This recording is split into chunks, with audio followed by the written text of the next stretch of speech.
Chapter 1693. What's going on?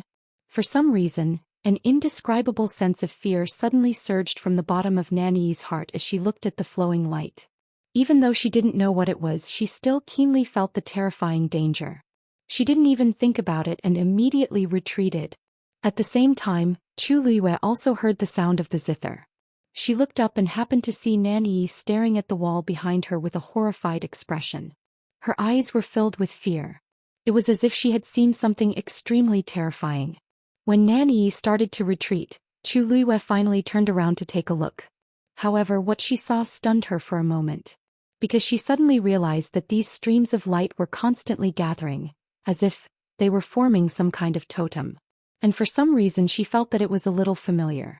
She frowned and took a few steps back. She wanted to take a closer look at the giant totem and see what it looked like. However, just as she raised her foot, a tyrannical suction force suddenly came from the wall. Her body immediately rushed forward uncontrollably. In the next moment, her figure completely disappeared behind the wall. Before everyone could react, they saw a white figure quickly hiding behind the wall. It was Rongxiu. In addition, there was also a small figure who was only half a step behind Rongxiu. She also raised her foot and rushed over. That was Dumpling. Everything happened in the blink of an eye. Under the watchful eyes of the crowd, the three figures quickly disappeared just like that. This scene shocked everyone present. Wasn't that just a wall? Why did it suddenly devour the three of them? It didn't even leave them any time to react. Nan Suhui frowned and looked over. Only then did he see that several streams of light had appeared on the black wall. They intertwined with each other and seemed to be outlining a certain pattern. The power on it was so shocking that even the void around the wall was shaking. Nan Suhui stopped fighting and wanted to rush in. Halfway through, he suddenly heard a figure. President Nan. Nan Suhui turned around. Yours father Chu Ning? Chu Ning immediately nodded with a worried expression. Is Dean Nan going in as well? I wonder if Chu Ning can go with you? He was truly worried about you. Although Rongxiu and Dumpling had already followed them in, this incident was too strange and he was still worried. If they could move together, it should be able to reduce a lot of unnecessary trouble. Nan Suhui nodded without hesitation. Then let's go together. After saying that, the two of them really moved forward and entered the black wall. The originally chaotic and noisy scene quickly quieted down. Luo Yan recalled his divine body and looked at the black wall with a frown. In fact, when he arrived here, he noticed this wall at first glance. But because all his attention was on Nan Yi and Shangguanyu, he didn't pay much attention to it. However, from the looks of it, there was indeed something fishy about this wall. What happened just now? Nan Yuxing couldn't help but murmur in shock. His eyes were filled with astonishment. Everything was fine just a moment ago. How did everyone suddenly disappear? Luo Yan took a step forward and seemed to be planning to go in as well. Nan Yi hurriedly grabbed his sleeve. Uncle Luo Yan. You can't go in. Luo Yan saw her panicked expression and only thought that she was frightened by the sudden scene, so he patted her shoulder and said, The thing is still with Shangguanyu. Don't worry, I'll go get it and come back immediately. Nan Yi still refused to let go and shook her head nervously. No. You can't go in. You really can't go in. Uncle Luo Yan, it's too dangerous inside. At this moment, Luo Yan realized that her eyes were filled with fear and her body was trembling slightly. She seemed to be really scared. Could it be that she saw something just now? Luo Yan frowned. What's wrong? Is there a problem? Nan Yi shook her head. I don't know either, but I just feel that something is wrong inside. Uncle Luo Yan, why don't we wait outside? Anyway, they will come out sooner or later, won't they? It's the same to wait for them to come out. Luo Yan frowned even more. No one could guarantee when Shangguanyu and the others would come out after going in. Moreover, what if they didn't come out? At that time it wouldn't be so easy to find them and take back the item. But Nanny was rarely so scared and it really made him feel uneasy. He hesitated for a moment, but in the end his heart ached for Nanny. Then let's not go in. We'll just wait here. Before he could finish his sentence, another terrifying suction force swept over from the wall. The figures of the few people were quickly swallowed up. Not long after, all the figures in the area had completely disappeared. The wilderness once again regained its usual silence. Darkness. Endless darkness. Chu Luiyue only felt her body falling continuously. She was surrounded by a thick black color that couldn't be dissolved. It was quiet and only the sound of the wind whistling past her ears. Fortunately, this situation didn't last for long. She felt her body fall onto a piece of land. The ground was soft and the fall wasn't heavy. Chu Luiyue stood up and was about to take out a pearl to illuminate the place when a faint light suddenly leaked from above her head. She looked up.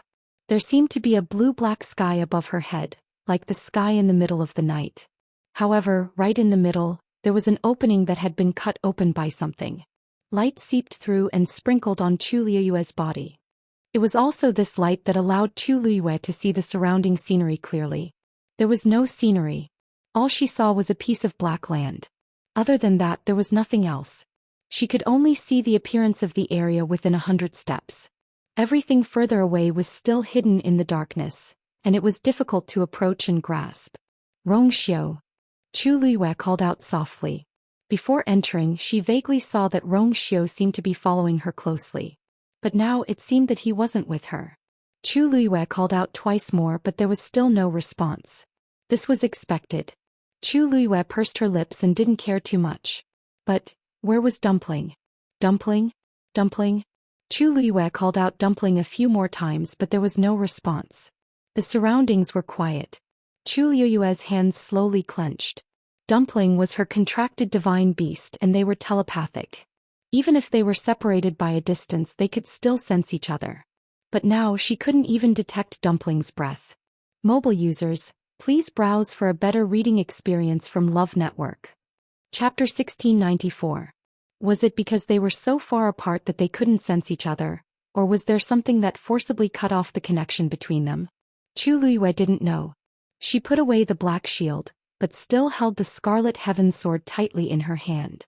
After resting for a while and adjusting the breath in her body, Chu Luiyue lifted her feet and walked forward. She randomly chose a direction. After all, she couldn't tell any direction in this place. Instead of waiting in place and relying on a glimmer of hope to wait for Rongxiu and the others to come, she might as well go find them herself. Even if she couldn't find them in a short time, it would be good to know more about this place. Thus Chu Luiyue stepped on the road alone. Along the way, the faint smell of blood lingered at the tip of her nose. If Chu Luiyue wasn't so sensitive to this smell, she might not have noticed it. Unfortunately, she had never been able to identify where this smell came from. It was as if the air here had been filled with this smell. The surroundings were quiet. Chu Luiyue could only hear her own footsteps and her heartbeat. At a certain moment, she suddenly stopped and looked ahead. At this moment, the crack on the top of his head was much wider than before. More light shone in, allowing Chu Luiyue to see further. In front of her was still a vast expanse.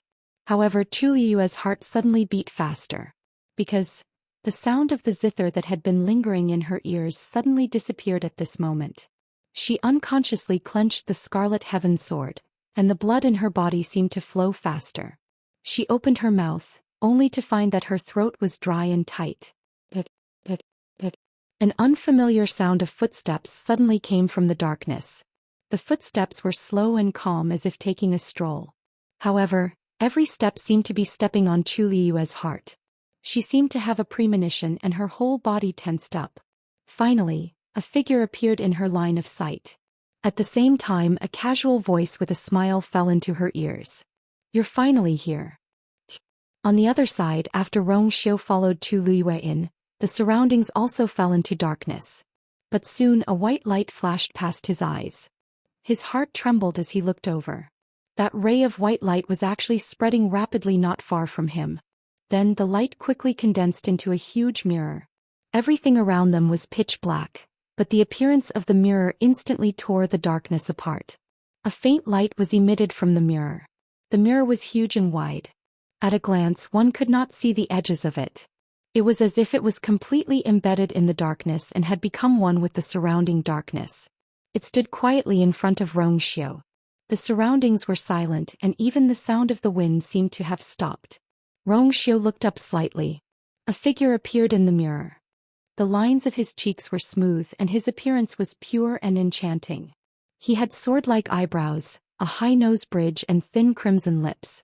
There wasn't a single spot that wasn't meticulously carved by the heavens. Compared to him, it seemed that everything in the world was dim in color. The figure reflected in the mirror was Rong Xiu. However, it was not exactly the same as Rong Xiu at this moment. Rong Xiu was dressed in white and his eyes were clear and gentle. He was elegant and charming. However, the person in the mirror was dressed in a black robe. His eyes were deep and dense and he was majestic and full of vigor. They clearly had the same appearance and figure, but they looked like two completely different people. Rong Xiu narrowed his eyes slightly, but there was no shock on his face. It seemed that he had expected this. He raised his hand and a golden flame gushed out from his palm, jumping happily. Almost at the same time, the person in the mirror also raised his hand, and a cluster of flame appeared at his fingertips. However, the flame was thick and black. Rong Xiu knitted his brows slightly, but they quickly relaxed as his thin lips curved up slightly. So fast. The person in the mirror looked at him. Since you're here, you should have expected this scene. Besides, you've delayed for too long. He paused and raised his eyebrows. This time, are you going to break through or continue to suppress yourself at the high deity level like before? Rong Xiu gently closed his eyes. When he opened them again, there were golden and black flames in his eyes. The smile on his lips deepened. Break. Are you? In a dark space, Dumpling shouted anxiously as she walked. However, no matter how she shouted, she didn't get any response. The surrounding silence was terrifying. The rims of Tuanzi's eyes were red and filled with tears. She quickly wiped her eyes, clenched her small fists and cheered herself on. It wasn't that Ayu didn't want her anymore, but she was swallowed into this strange wall. As long as she continued to search, she would definitely find Ayu. Besides, Ayu might also be looking for her. Thinking of this, Tuanzi was motivated again and quickened her pace to move forward. Nan Suhuai and Chuning came in together, so they were still in the same place. However, they were also trapped in a space and didn't meet anyone else. Therefore, they could only search for an exit while trying to contact others. Chu Liyue stared at the figure in front of her. Almost at first glance, she was certain that this person was the one she had seen before, the one playing the guqin. However, although they were closer, the other person's figure was still shrouded in a layer of black shadow. It was hazy and couldn't be seen clearly. Chu Liyue couldn't even tell whether the other person was a man or a woman. Because the voice was as ethereal as the zither, as if it came from far away. The tone was very light, but the voice was beautiful and dreamy. Listening to it made one feel relaxed and comfortable, but it was elusive. Chu Liyue felt that this scene was really strange. At this moment, she couldn't see the other person's appearance and figure. Even the voice sounded like a dream. It was hard to tell if it was real or fake. However, the other person said such a sentence to her. It seemed like they knew her and had been waiting for her. Chu Liyue asked tentatively. You know me? The person seemed to smile and said casually. You're holding my zither score. Of course I recognize it. Zither score? Chu Liyue was stunned. I didn't. Suddenly, she seemed to have thought of something and a trace of shock flashed across her eyes. The only thing on her that was related to the zither sound was probably that water droplet. Just as this thought flashed through her mind, Chu Liyue felt a strange wave coming from her dantian. The person opposite her raised his hand slightly. That water droplet rushed out of Chu Liyue's body instantly. Mobile users, please browse for a better reading experience from Love Network. Chapter 1695. Chu Liyue was shocked. Her pupils constricted and her heart was in her throat. However, the water droplet didn't go far away. It just floated quietly in front of her. Although the surrounding light was dim, the water droplet was still bright and dazzling. Don't worry. Now that it has recognized you as its master, I won't take it back. The voice of the person opposite her had a teasing tone. Chu Liyue relaxed and calmed the waves in her heart. She cupped her fists and bowed respectfully to the person opposite her. I lost my composure for a moment. Please forgive me, senior. She could now confirm that this person was indeed the previous owner of the water droplet. No one had ever been able to summon the water droplet away so easily. This person was really her senior. The other party laughed again. It's your chance to get this thing. I'm no longer its master. It's just that I haven't seen it for so long that I miss it. As he spoke, Chu Liyue saw the water droplet sway gently. Then it gradually extended into a transparent remnant page. No, actually, it couldn't be considered transparent at this time. On it, several dazzling streams of light were flowing slowly and brilliantly. Chu Luiyue was slightly stunned. This thing was actually a Guqin score? For the past few years she had been completely unaware of it. As if seeing through her thoughts, the person opposite her smiled and said, "This is only one of the pages. There's only a small section of incomplete music score on it. It can't be played. It's normal that you don't recognize it." Chu Luiyue nodded in understanding. However, she was still rather surprised. When she got this thing, she could tell that it seemed to be a page that was forcibly torn from a book. She had a lot of guesses about its origin. However, she really didn't expect it to be a Guqin score. "I thought you would have come earlier. I didn't expect it to take so long." As the person spoke, his fingertips moved. A transparent book suddenly appeared out of thin air. It was flowing with brilliant colors and brilliant light. Chu Luiyue's eyes hurt from the light. He subconsciously turned his face away and narrowed his eyes. However, she did not raise her hand to cover her eyes. She would rather endure the pain in her eyes and stare at the book, afraid that she would miss something. She didn't even need to think to know that this book must be the zither score that the other party had mentioned earlier. That page must belong to this book. This music score has been with me for many years. Now I can finally find a new owner for it. Chu Luiyue's heart skipped a beat. She had always wanted to find the rest of the items, but she never had the chance. Who would have thought that all of this would be laid out right in front of her? However, this book is actually not complete. The other party's sudden change in topic made Chu Luiyue's heart sink slightly. Back then they tore this good zither score into 3 pieces. Now, other than the 2 portions here, even I don't know the whereabouts of the remaining portion. That person shook his head regretfully. When Chu Luiyue heard this, she felt that something was wrong. Back then. Trespass. This zither score. Wait. A white light suddenly flashed in Chu Luiyue's mind. Taizu once said that tens of thousands of years ago, the earth-shattering battle where the gods fell seemed to be for a book. Could it be? This is the book. This is the book. That person said with a faint smile. Chu Luiyue was shocked. She clearly didn't say anything just now and her expression was very calm. However, why did the other party seem to know all of her thoughts like the back of his hand? This is my place. Naturally, I can peek into some of your thoughts. However, you don't have to worry too much. I can only sense a part of it and it's mostly related to this zither score. As for the other thoughts that you've hidden deeply, it's hard for me to know. Of course, I'm not interested in those. Chu Luiyue heaved a sigh of relief. She did not doubt his words at all. With the other party's strength, it was really easy for him to deal with her. There was no need for him to beat around the bush. "I've embarrassed myself in front of Senior." Chu Luiyue's attitude was very proper and she bowed politely. She knew very well that in front of such a person, any tricks would be useless. He might as well do it openly and honestly. However, this time the waves in her heart didn't stop for a long time. It was obvious how precious this zither score was for so many high gods and even venerables to fight for it. She had been very emotional before, but she didn't expect that the treasure that once caused chaos in the world was in her hands. Although it was only an incomplete part, there were many cultivators in the world who wanted to get this page, but they couldn't find it. When she thought of this, Chu Luiyue's heart beat faster and her blood seemed to be boiling. She knew that this thing was extraordinary. However, after knowing the truth, she was still shocked. The other party seemed to be satisfied with Chu Luiyue's reaction. Although this zither score was divided into 3 parts, there is still a connection between them. Since the one in your hand was the first to awaken and let you be the master, the other 2 parts will naturally follow you and let you be the master. The 3rd part has been lost for a long time and it won't be found in a short time. Let's not talk about it for now. You can take my share first. Chu Luiyue had already guessed the other party's plan, but when she heard this she was still surprised. Such a precious treasure was actually given to her so easily? You don't have to feel burdened. Although I was its previous master, I'm now just a remnant consciousness in this zither score. Even if this zither score is complete, it's meaningless to leave it with me. The reason I've waited until now is to wait for a new master to appear. The other party's voice paused.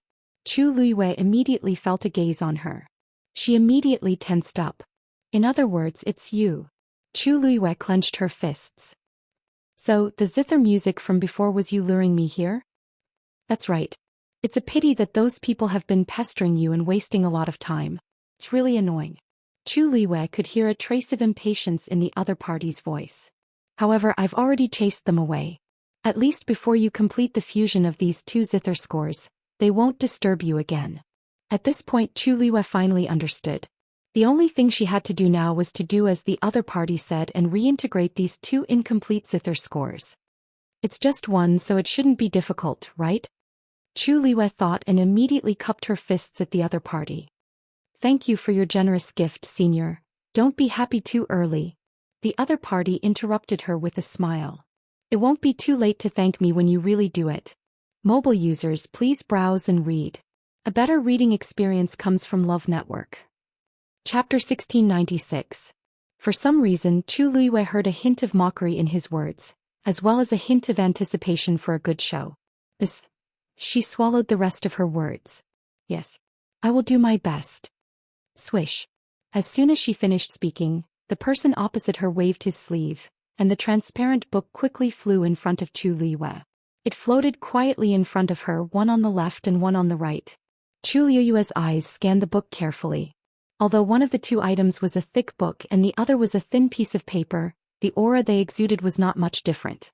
Furthermore, after approaching the book, she was able to sense a familiar feeling from it. They were of the same origin, so it was no wonder. Chu Liwei suddenly thought of something and looked up.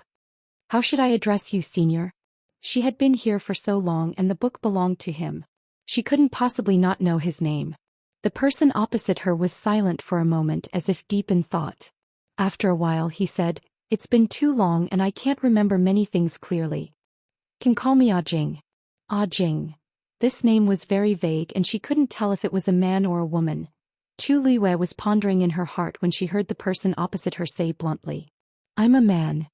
Chu Liwei. She almost forgot that he could spy on many of her thoughts. Chu Liwei suddenly felt awkward. Yes, Senior Jing. Fortunately, the other party didn't seem to care much about this matter. He waved his sleeve and sat on the ground. A zither suddenly appeared on his lap. Then Chu Liwei saw him gently place his hand on the zither. Chu Liwei's eyelids twitched violently, and an ominous premonition surged in her heart. Senior Jing, are you going to play the zither? Jing looked at her strangely. Of course. Since you want to combine these two pieces of music, of course you have to have the help of the zither. If you don't even know the music, how can you perfectly combine them? Chu Liwei understood. You mean that I have to understand this song before I can? Jing nodded with satisfaction. You're not too stupid. In that case he should be able to learn it quickly. Although it sounded like a compliment, Chu Liwei didn't feel happy. Instead he felt even more uneasy. She clearly remembered that when she heard this song she was so shocked that she vomited blood. Now the person was right in front of him and so was the guqin.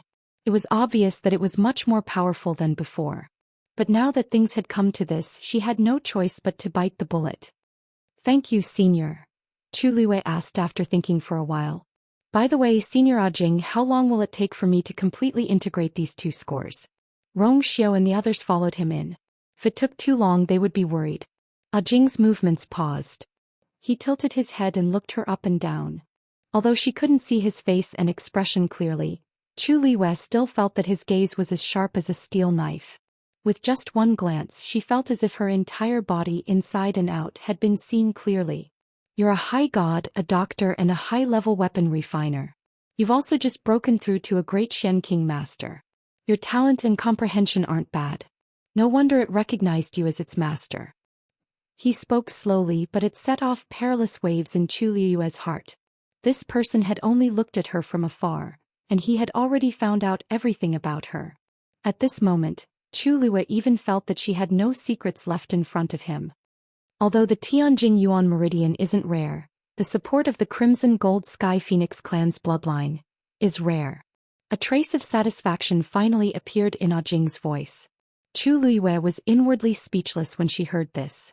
The Tianjing Yuan Meridian was a top-grade Yuan Meridian, but it seemed to be sparse and ordinary in his place.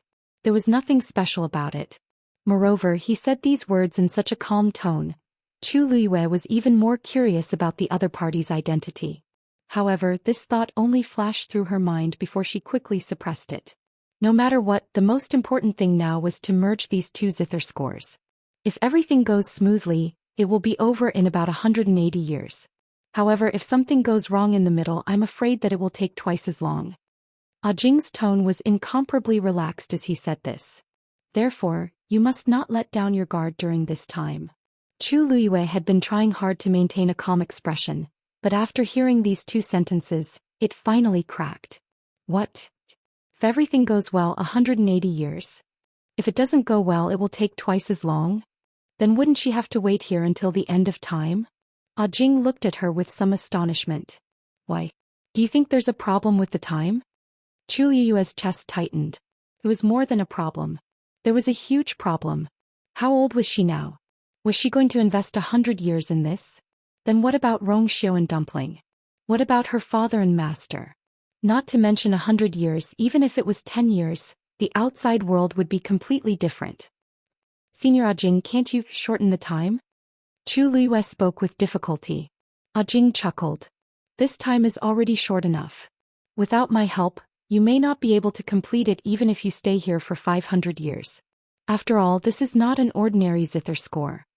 Of course, Chu Liyue knew that this was not an ordinary zither score. However, it could easily take 100 years. If you insist on shortening the time, it's not impossible. As if sensing Chu Liyue's dilemma, Jing paused for a moment and finally relented.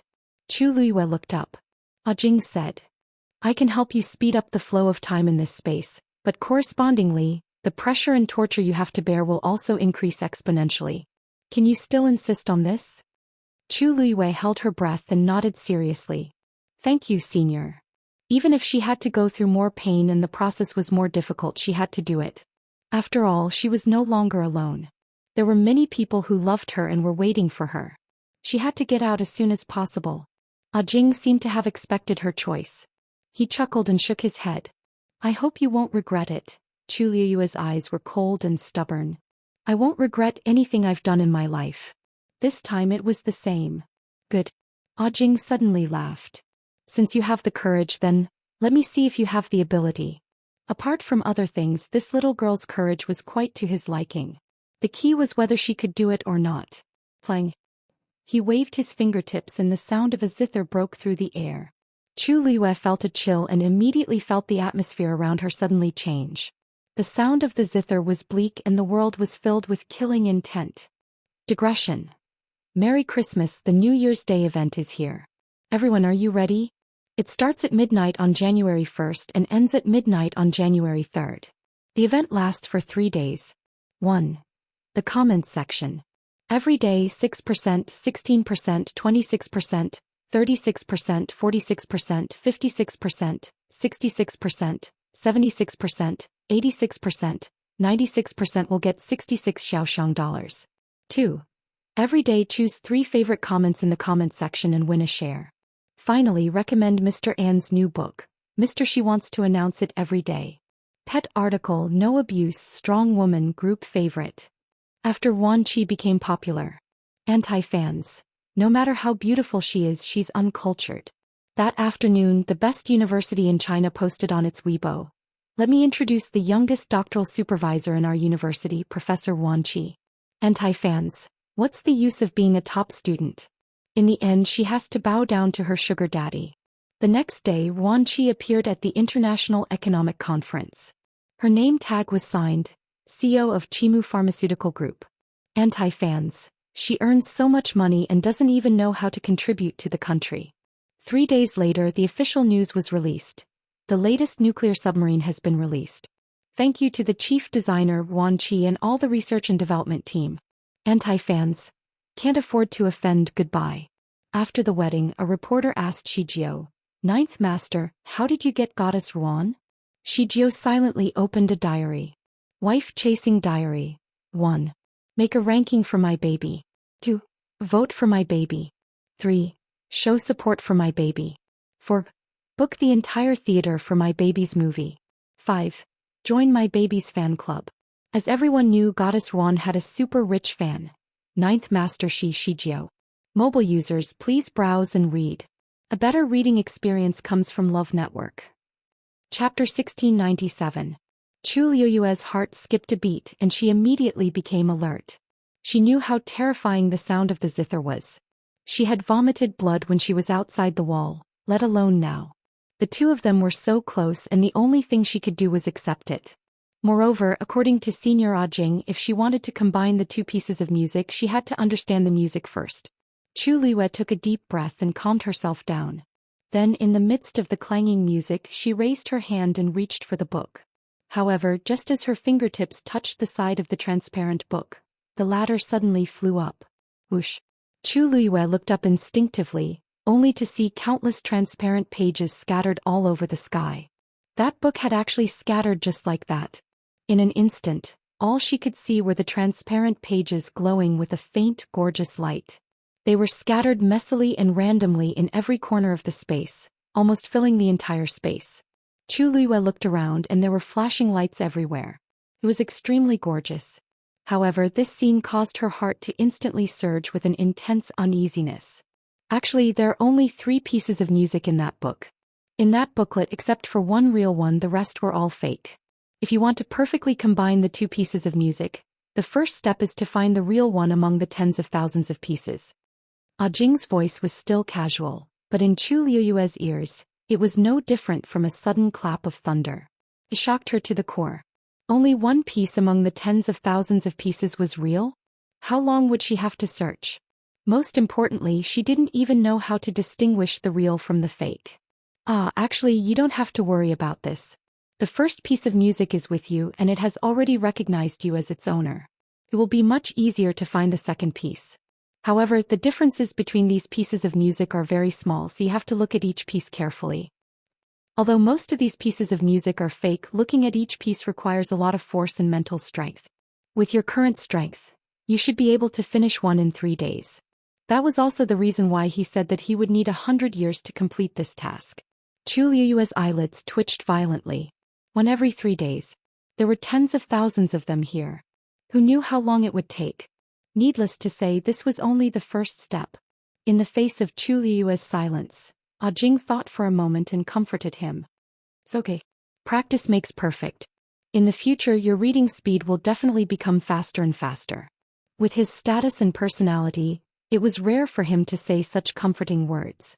If it weren't for the fact that Chu Liyue was the only heir to this score, he would never have been so kind and patient. However, these words obviously had no effect on Chu Liyue. She closed her eyes and rubbed her temples. After a long silence, she accepted reality. Since they had already come this far, there was no turning back. Then, he could only hope that it would be completed quickly. With a thought, she recalled the remnant page that belonged to her back into her body. Probably because it sensed the existence of the second score, it didn't turn into a water droplet this time. Instead, it remained in the form of a remnant page floating quietly in her dantian. On it, flowing light flashed and energy surged. Chu Liyue exhaled softly and reached out her hand. A transparent piece of paper nearby floated into her hand. The first one. At the same time, the sound of the zither also fell clearly into her ears. The killing intent was biting cold. In a mountain range thousands of miles away, there were continuous mountains and mist lingering around them. The rich energy of heaven and earth filled it, adding a bit of celestial aura. Especially the tallest mountain in the middle. It was steep and tall, majestic and beautiful. At a glance, it really looked like a fairyland. On the mountain, there were steps that went up from the bottom to the top. At the top of the mountain, there was a mountain gate piled up with stones. A wooden plaque hung horizontally on it. Wugo Peak. This was the most noble of the 18 peaks of the Nan family. Almost all of the important figures of the Nan family were gathered here. Ordinary people didn't even have the right to take a few steps, let alone go up the mountain. On Wugo Peak, there were many courtyards scattered in picturesque disorder. All of the noble people of the Nan family lived there. At the top of the mountain there was a magnificent building. At this moment, a tall and burly figure was standing in front of the door, looking from afar. This person was the head of the Nan family, Nan Yifan. He looked to be about 40 years old. Although there were already traces of age on his face, one could still see some of the handsomeness of his youth. In particular, the reddish-purple brocade robe and the aura around him made him look even more noble and arrogant. He stood there, looking into the distance with his hands behind his back as if waiting for something.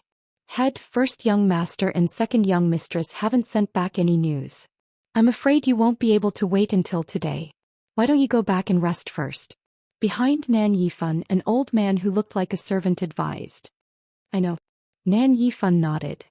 It's just that they've been gone for quite some time this time. I do miss Yi a little. Come to think of it, Yi had never left him for such a long time in the past. I wonder if everything went well on their side. After all, it was not a small matter. It was impossible for him not to be worried. The old servant narrowed his weathered eyes with a smile. With first young master and the two elders around, you don't have to worry. Besides, second young mistress has always been clever and intelligent. Isn't the task you've given her a piece of cake? Don't worry. Hearing his words, Nan Yifan's face also revealed a smug and doting smile. He only had this one daughter. She was beautiful and talented, so of course he doted on her very much. This time it was rare for him to be so firm with Nan Yi. But at the end of the day it was for her own good. Although that child was very dissatisfied with him because of this matter, she should understand his painstaking efforts after a few years when she matured. I hope so. Nan Yifan retracted his gaze and planned to turn around and enter the house. However, he had just taken a step when he suddenly felt something and his expression changed abruptly. The old servant beside him immediately sensed that something was wrong and asked with concern. What's wrong? He had followed Nan Yifan for several years and rarely saw such an expression on his face. Nan Yifan clenched his fists and there seemed to be huge waves in his eyes. Yi's aura suddenly disappeared. As soon as he said that, the old servant's expression changed instantly. How could this be? Nan Yifan quickly pushed the door open and entered. The old man followed closely behind and immediately locked the door. After entering, Nan Yifan took out a jade pendant. Inside, 4 light spots floated gently. Mobile users, please browse and read. A better reading experience comes from Love Network. Chapter 1698. Seeing this, Nan Yifan finally heaved a sigh of relief. Fortunately, the aura of Nan Yi and the others was stored in it. If anything happened to any of them, this jade pendant would immediately react. Judging from the current situation, these 4 people should still be alive. But why did they suddenly lose contact? Nan Yifan only had 1 son and 1 daughter and he loved them very much. Therefore, Nan Yifan specially made a lot of preparations to be able to contact them anytime and anywhere. But now the connection was suddenly cut off. How could he not be anxious? Uncle Dan, something must have happened to them. Nan Yifan said resolutely. The old man called Uncle Dan also frowned. What about eldest young master? Nan Yifan's face darkened. He can't be contacted either. If not for this, he wouldn't be so nervous. Uncle Dan didn't expect the matter to be so serious and hurriedly tried to persuade him. Patriarch, don't worry. You see, they're still fine now, aren't they? As for why they can't be contacted, there must be a reason. I'll investigate immediately. With that, he turned around and planned to walk out.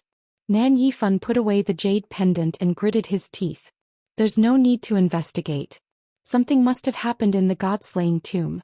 Other than this, he couldn't think of any other reason. He pondered for a moment, then walked out without any hesitation. I'll go to the god-slaying tomb personally. Uncle Dan was shocked. Patriarch, aren't you in too much of a hurry to go now? There's no time. Nan Yifan stopped in his tracks and his face turned even uglier. Even if they encountered any trouble in the past, this has never happened before. This time they must have encountered great danger. What kind of place is the god-slaying tomb? If we don't go there in time, I'm afraid it will be too late. Uncle Dan wanted to say something but hesitated. He was actually very worried about the situation of those people. But many people in the clan didn't know about them going there this time. If the patriarch went there, the news would definitely spread like wildfire. At that time he was afraid. Uncle Dan, now is not the time to care about that. Something really happened to Yuxing and Yi. Nan Yifan didn't finish his sentence. But his expression said it all. No matter what the consequences were, as long as she was fine, everything was fine. But if he was gone, then there would be nothing left. At that time he wouldn't even have the chance to make up for it or regret it. Uncle Dan was shocked and immediately lowered his head. Patriarch is right, this old servant was muddle-headed. Nan Yifan waved his hand. I know you're looking out for the big picture, but this matter involves the god-slaying mound. I'm afraid you can't care about that. He frowned and thought for a moment. Please invite Luo Yan and the others to come with us. Uncle Dan was stunned for a moment. Then he bowed respectfully. Yes. Even with Elder Wu Peng and Elder Bai Tong accompanying him, something still happened. Most likely the situation over there was even more complicated than he had expected. The more people there, the safer it would be.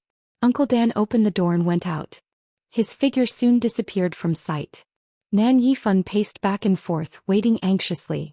This happened too suddenly. They didn't even have time to send out any distress signals before they were directly. What kind of situation was this? Nan Yifan didn't dare to think too much. There had always been various rumors about the god-slaying mound.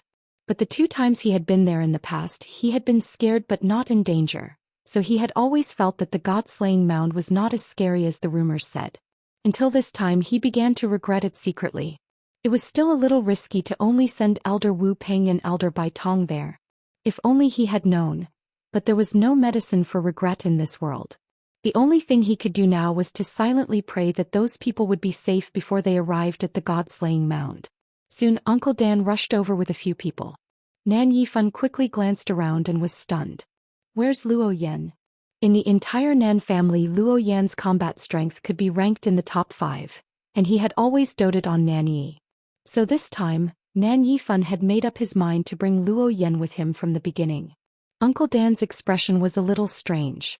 Luo Yan is not here. Not here? He has always been obsessed with cultivation and rarely goes out. Why is he suddenly not here? Suddenly Nan Yifan's voice stopped. There was only one reason that could make Luo Yan leave so quietly. Could it be, seeing that he seemed to have guessed it, Uncle Dan nodded helplessly. He seems to have already left for the god-slaying mound. As expected. For a moment, Nan Yifan's mood became even more complicated. Luo Yan had gone, so logically speaking Yi and the others had gained a great helper. But why did something still happen? And judging from the time, they seemed to have met with an accident after Luo Yan's arrival. This made Nan Yifan even more worried. He suppressed all the emotions that were surging in his chest and abdomen. He didn't hesitate any longer and directly moved out. Uncle Dan, stay here and deal with the family affairs. The rest of you follow me. No matter what, he had to bring Yi and the others back safely. Phoenix Shrine. In the main hall, Yi Zhao sat at the head of the table, and the elders were divided into 2 sides. Only 4 of the 5 elders came today. Elder Yi Gong did not appear here. Yi Zhao glanced at the empty seat. Yi Gong is still not here today? Elder Yi Jiao looked a little embarrassed and responded in a low voice. Yes. Ever since Iran's accident, First Elder has been sad and hasn't adjusted his emotions. The few people present had different expressions. How was he sad for Iran? He was clearly sad that his years of hard work had gone up in smoke. All these years he had devoted himself to nurturing Iran and had spent a lot of effort. How could he accept such an outcome? Yi Zhao couldn't be bothered to expose him and nodded lightly. Then let him rest well. Anyway, even if he didn't come, it wouldn't affect them much. After that, they reported and summarized some of the clan's matters as usual. Yi Zhao made the decisions one by one. In fact, since the end of the ancestral worship ceremony, nothing major had happened at Phoenix Shrine Mountain. Recently, the children in the clan seemed to be cultivating more diligently than before. Elder Yi Shang smiled and said, probably because they were stimulated by Dumpling at the ancestral worship ceremony. At the mention of Dumpling, a smile appeared on Yi Zhao's icy face. Dumpling is younger than them but much stronger. Of course they can't be completely unmoved. It's not bad that they have the heart to catch up. Unfortunately, no one knew when Dumpling would return after leaving. Yi Zhao thought regretfully. Suddenly, a reddish gold feather floated in the main hall. His expression changed and he suddenly stood up. Mobile users, please browse for a better reading experience from Love Network. Chapter 1699. The feather lightly drew a line of words in the air. Grandpa Clan Leader, come save me and you. After seeing the line of words, Yi Zhao's eyes narrowed. Soon, the line of words transformed into a red-gold flame in the air and quietly disappeared. As for the feather, it was destroyed as well. Everyone in the main hall was shocked. Dumpling's request for help? Elder Yi Shang asked uncertainly. Yi Zhao's expression was grave. That's right. Who else could send a request for help from so far away other than Dumpling? Looks like something happened to them. If not for the desperate situation, Dumpling would never have taken the initiative to ask for their help. Elder EU stood up, straightened his collar and said with a smile, "It's rare that little dumpling would take the initiative to ask us for help. Of course we have to support her. Clan leader, how about I make a trip?" Dumpling had already opened her 4th meridian. As one of the 5 elders, it was easy for him to find Dumpling. Yizhao nodded. After they left Phoenix God Mountain, they seemed to have gone straight to the God-slaying mound. Elder EU nodded.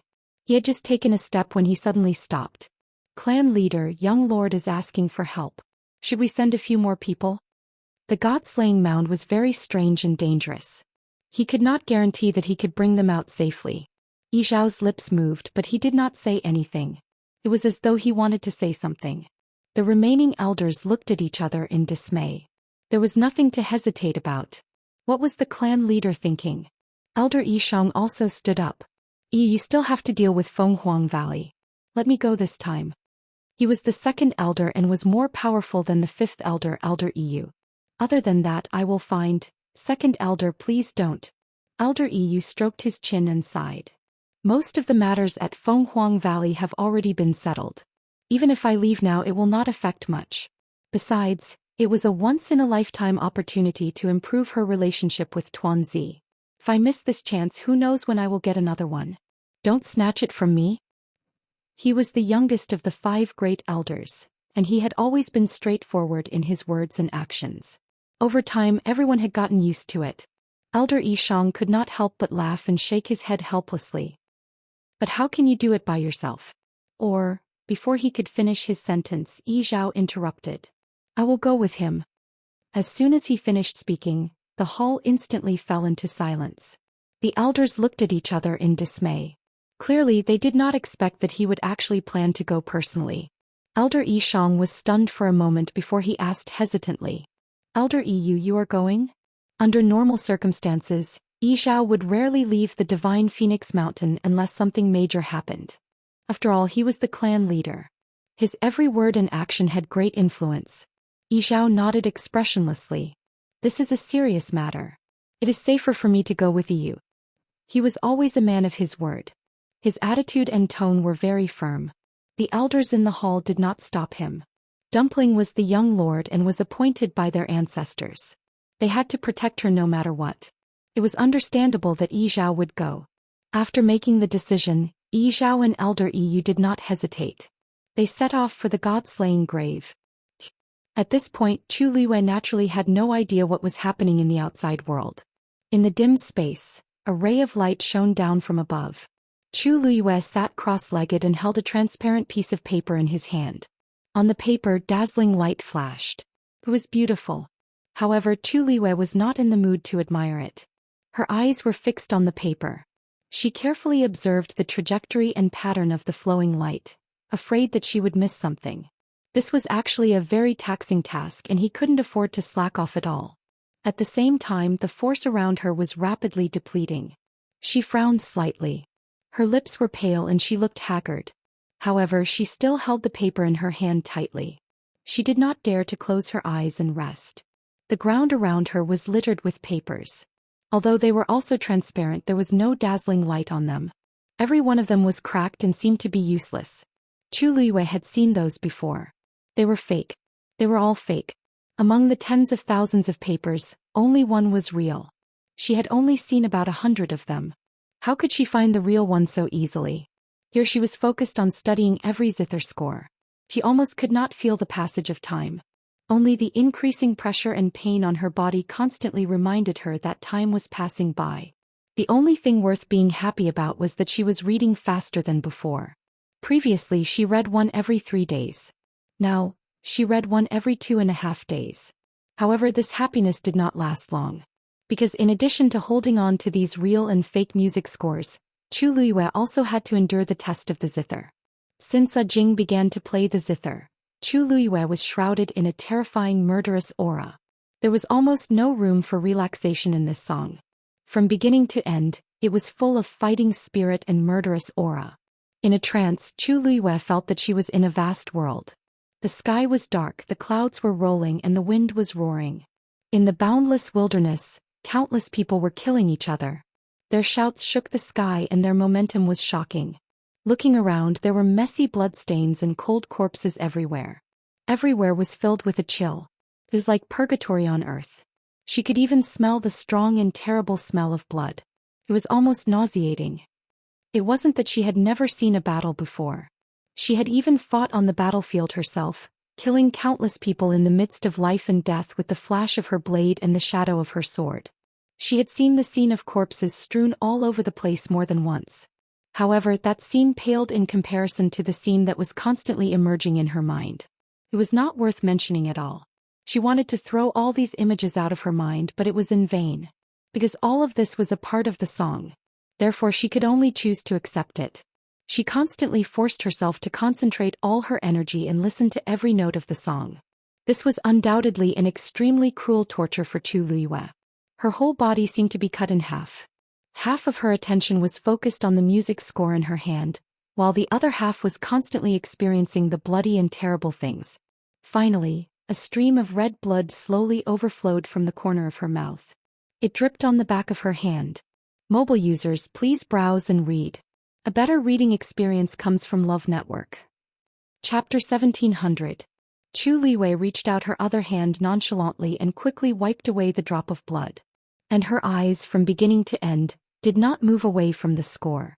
Although it was painful and difficult, she knew that this was the path she had chosen from the beginning. No matter what, she had to continue walking on her own. She finally finished reading the piece in her hand. Chu Luiyue pursed her lips. Still not. But there was no disappointment on her face. She rubbed the piece a few times and threw it on the ground. The moment she finished reading it, the luster on it had already disappeared. At this moment it was lying there quietly, no different from a piece of waste paper. Chu Luiyue raised her hand without hesitation, picked up another piece and continued reading. In fact, she was already prepared to flip through all the music scores here. Her only hope was that time could flow faster. When she didn't want to go out, decades had already passed outside. This thought flashed through her mind quickly, then she quickly suppressed it. Playing. The zither didn't stop. Cultivation didn't stop. Big Brother, Uncle Luo Yen, Elder Wu Peng, Elder Bai Tong. In the dark and cramped space, Nanny's legs went weak. She slowly squatted down and hugged herself. Deep despair surged from the bottom of her heart and gradually drowned her. There was no response. Still no response.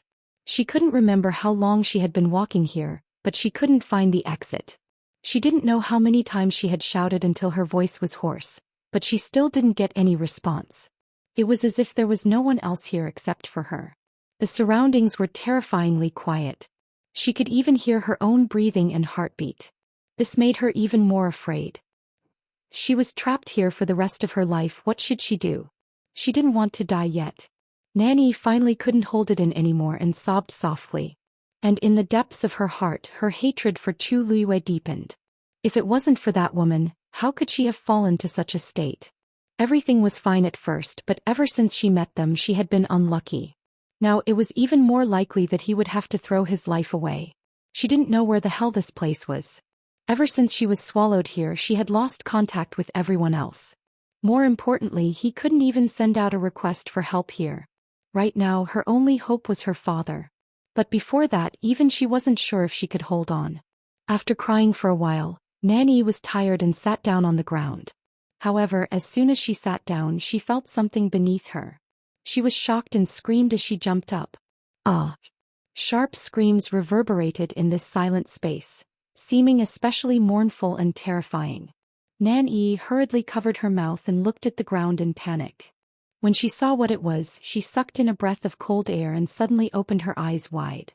That was actually half a bone.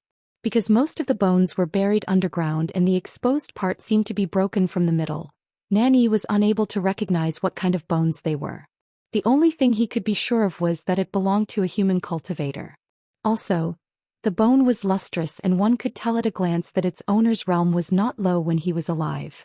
But how could Nan-yi care about this now? She stared fixedly at the half of the white bone. Her mind was in a mess and her mind was in a mess. Why was there such a bone here? She didn't notice it at all before. She didn't know who it belonged to. She had walked in the divine ruins for so long and had never seen half a bone. Now wait. At this thought, Nan-yi's mind finally cleared up. No. There must be a problem here. She had traveled day and night in the divine ruins with Big Brother and the others. They had walked so far and there was nothing but broken tombstones all over the ground. This was the first bone she had seen in the god-slaying tomb. But why would it appear here? She stared at the bone for a long time and finally couldn't help but take 2 steps forward. Suddenly, a weak and hoarse voice entered her ears.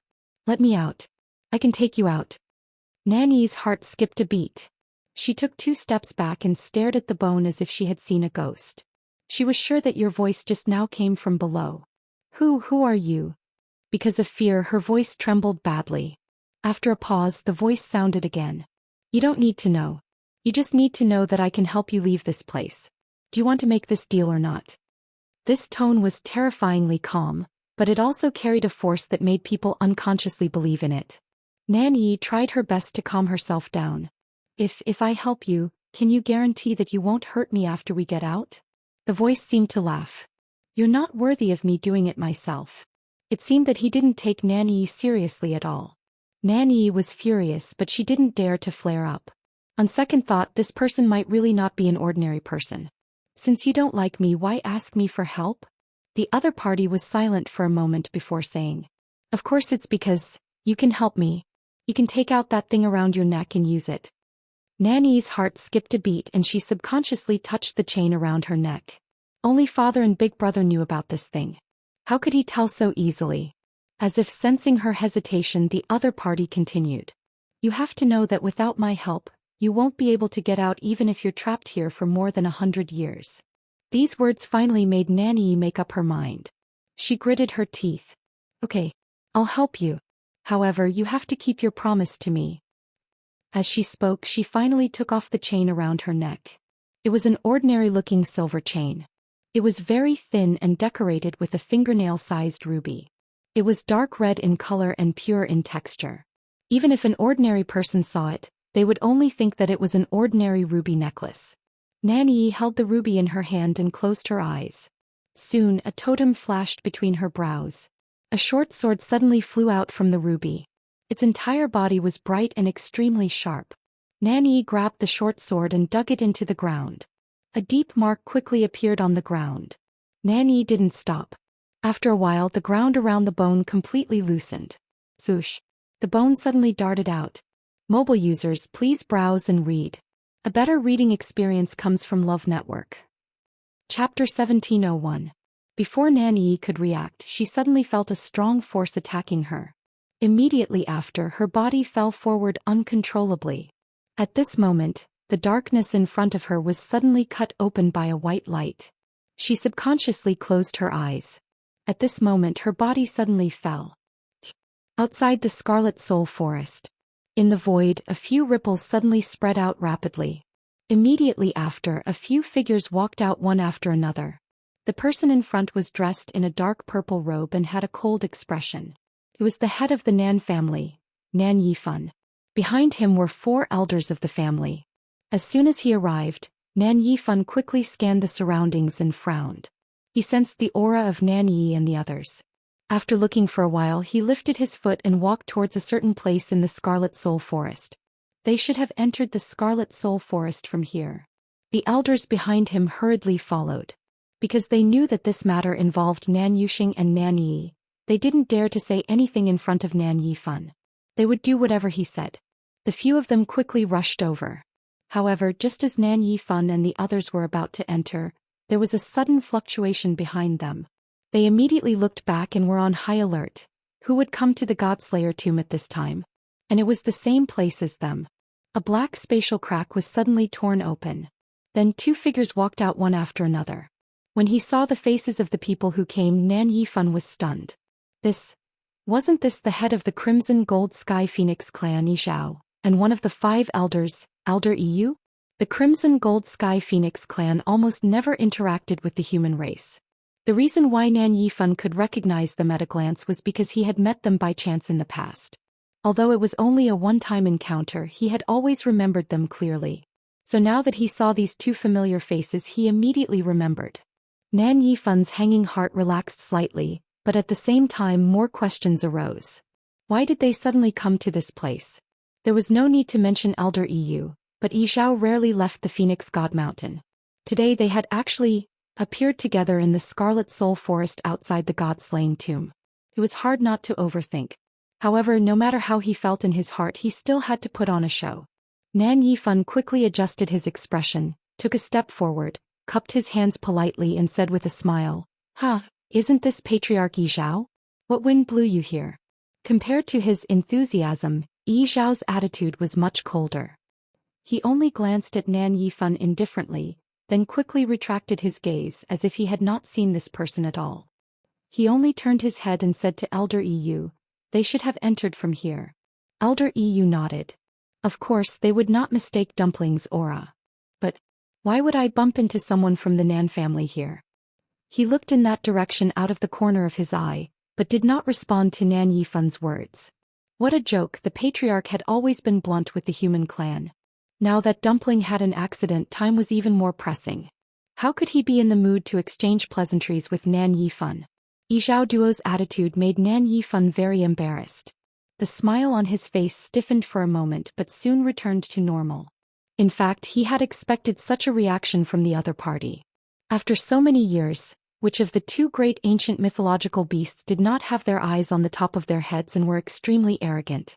Although he was not convinced the other party had such confidence, so he had to admit it. Nan Yifan had a noble status and was strong himself. For many years, it was almost always others who looked at him with disdain. There weren't many situations like this where he tried to curry favor with others and was even rejected by them. If it were someone else, they might have been lying on the ground. But the other party was Yi Zhao.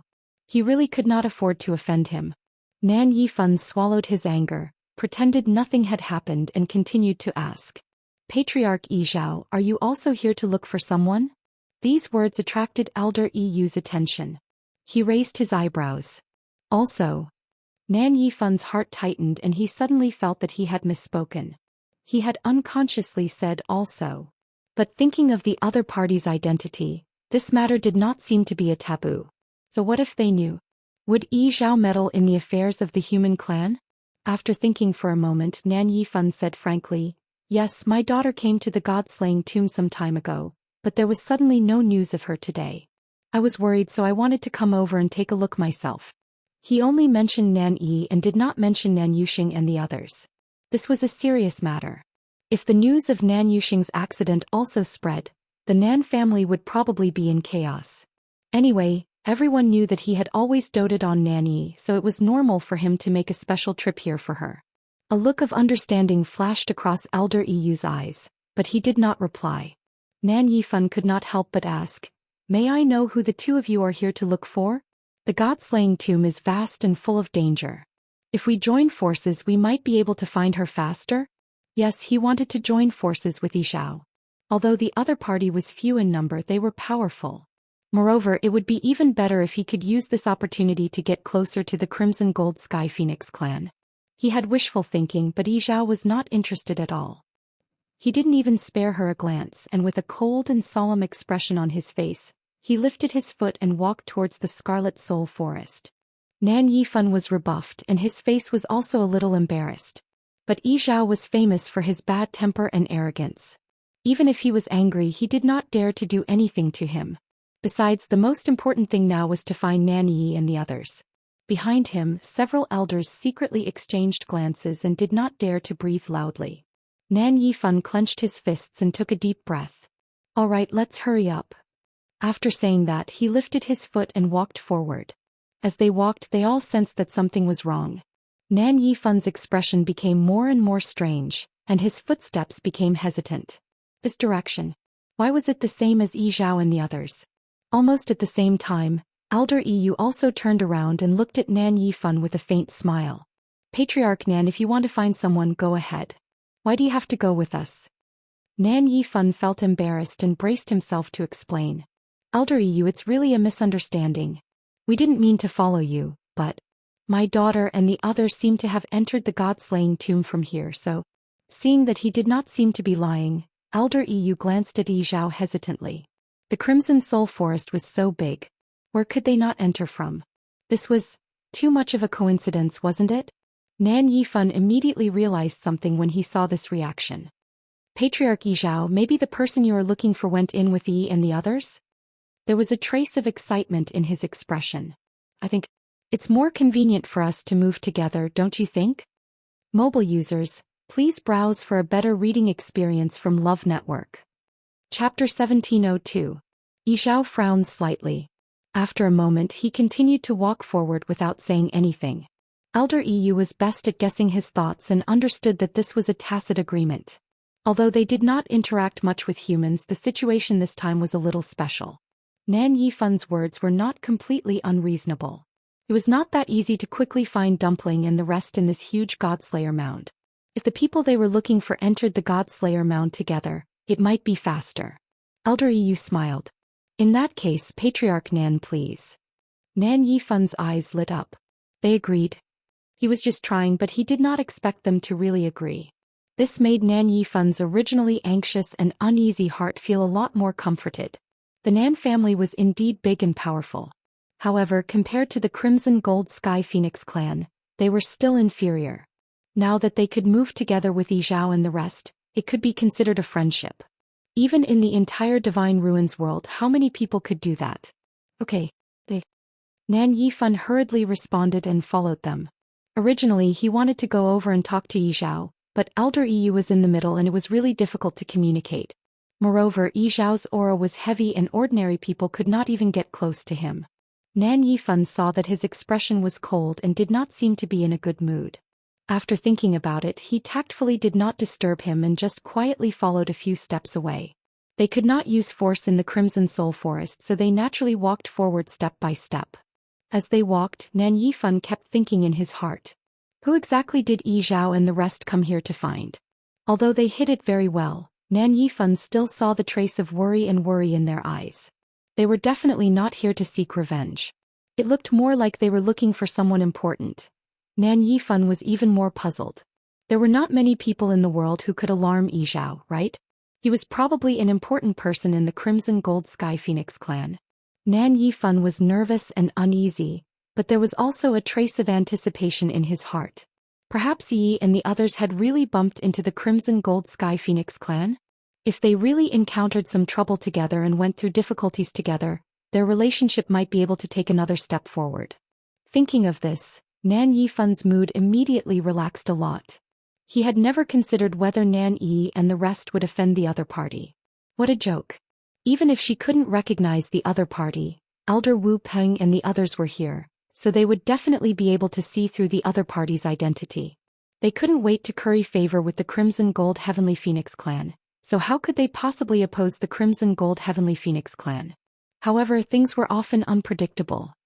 Nan Yifan couldn't have imagined what kind of cruel reality would await him.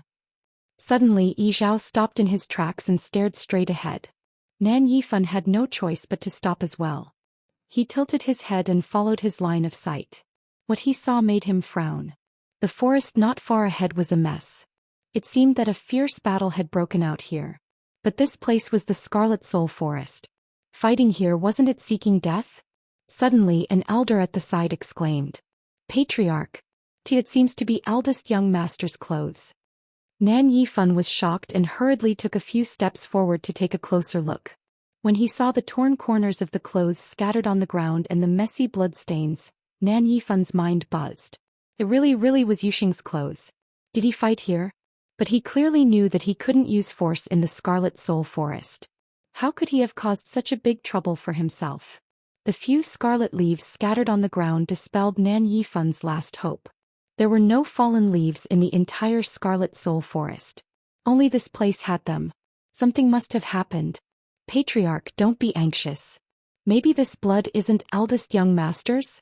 Eldest young master is powerful, and Elder Wu Peng and the others are accompanying him. He'll definitely be fine. Nan Yifan clenched his fists. Nan Yuxing and the rest were indeed not in danger, but judging from the situation they must have been injured. He just didn't know what had happened to cause such a situation. Elder Yu touched his chin. Patriarch, this bloodstain doesn't have Dumpling's aura. Yizhao nodded. This Scarlet Soul Forest might be very dangerous to humans, but it wasn't a threat to Dumpling. It would be strange if she was injured here. Most likely she met with trouble after entering the God-slaying mound. Yizhao glanced at the mess on the ground expressionlessly before continuing to walk forward. He naturally wouldn't care too much about irrelevant people and things. Nan Yifan clenched his fists and finally shifted his gaze away and followed him. They weren't here. The most important thing now was to enter the god-slaying mound and find their traces. The place where they found the bloodstain was actually at the edge of the Scarlet Soul Forest. They just needed to walk forward a little more and they would be out.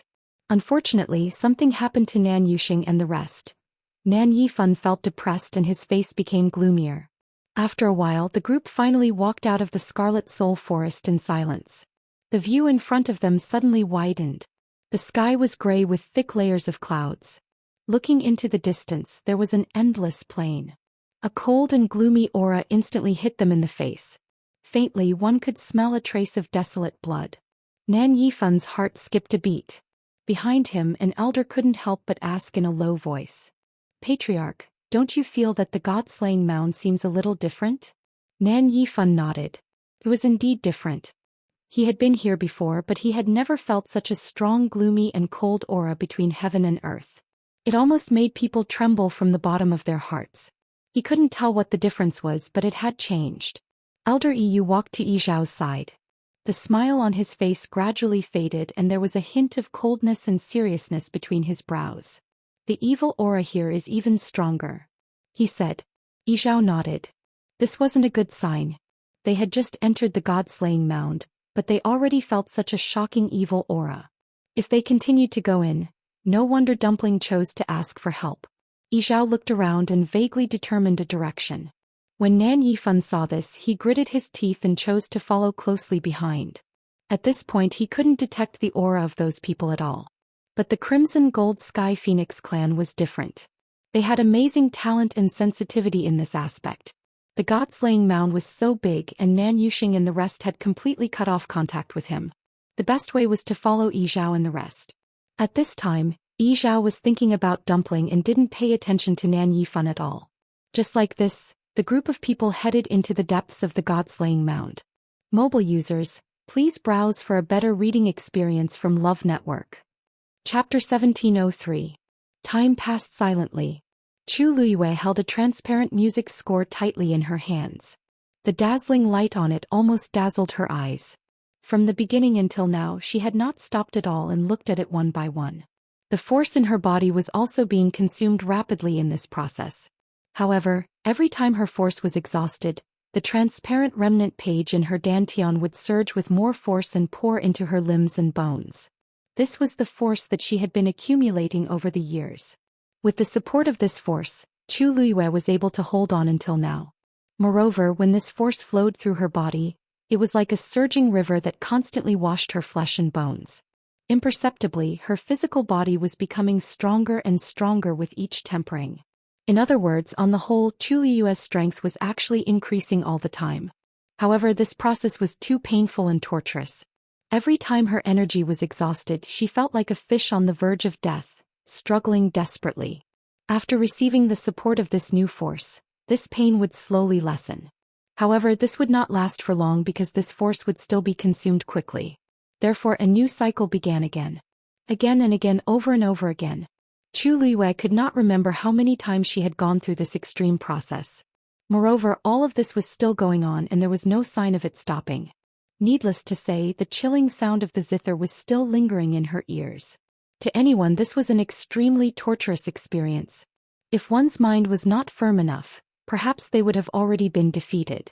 Chu Luiyue could only rely on her last bit of willpower to grit her teeth and persevere. On the surface, she seemed to be no different from before. She was still fine from head to toe except for a little blood stain at the corner of her mouth, which was not eye-catching. However, in reality, the inside of her body had already been turned upside down. And in her mind she was experiencing a terrible storm. The sound of the zither kept reverberating in her ears, as if she could see corpses everywhere, and the smell of blood filling the sky. The blood in Chu Luiyue's body also seemed to be boiling. Her body began to tremble slightly and the music score in her hand fell. Playing. The sound of the zither suddenly stopped. Jing looked at her and asked calmly, "Do you want to take a break?" She was already at her limit. Chu Luiyue said slowly and firmly. No need." Her voice was very weak but it carried a hint of persistence. Then she picked up the music score that had fallen to the ground. Even though her hands were trembling, she still held it tightly, her knuckles turning white. Jing's hand gently pressed on the strings of the zither. He smiled and said, "Actually, you don't have to force yourself like this. It was no big deal to rest for a while. Furthermore, your reading speed is already very fast." She had improved a lot and performed better than he had expected. "Or should I help you adjust the flow of time? That way you'll be able to relax a lot." Now that the flow of time was too fast, the pressure on her was also multiplied. As long as she slowed down, her condition would be much better. "Thank you, Señora Jing. You don't have to worry about me." Chu Liwei shook her head again and rejected his suggestion.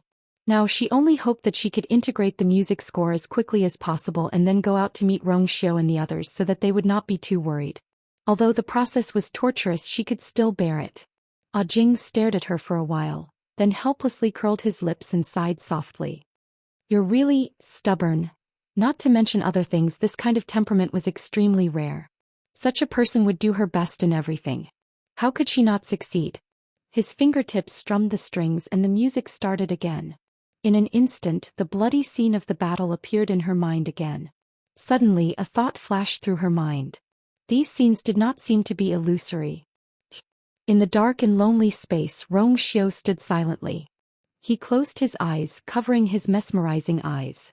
Then, the cluster of golden flames in his palm quickly spread around his body. In a short while, his entire body was completely enveloped by the flames. That incomparably noble face, under the illumination of the brilliant firelight, was suffused with a jade-like luster. A totem gradually appeared between his eyebrows. Holy, noble, and unattainable.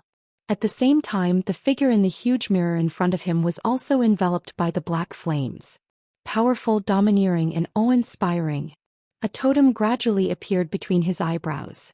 However, that totem was completely different from the one between Rong Xiao's eyebrows outside the mirror.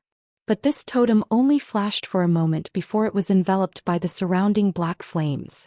Then Rong Xiao stretched out his hand and reached for the mirror. Nanny only felt that her body was constantly falling. Other than the whistling of the wind, she could not hear anything else. After an unknown period of time, she finally fell to the ground. Bang! There was a muffled sound. The ground was hard and she almost fractured her bones when she fell. Hiss! She sucked in a breath of cold air from the pain.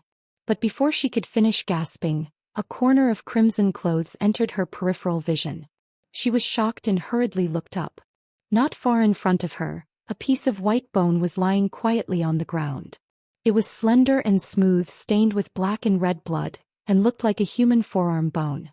However, this was not the reason that truly shocked Nanny, but there was actually a translucent figure standing on that white bone. It was a man who looked to be in his 40s. He was thin and had an ordinary face. He was the kind of existence that no one would remember after a glance. However, when his gaze swept over, Nanny suddenly felt a chill all over her body. An indescribable cold fear suddenly rose from the bottom of her heart.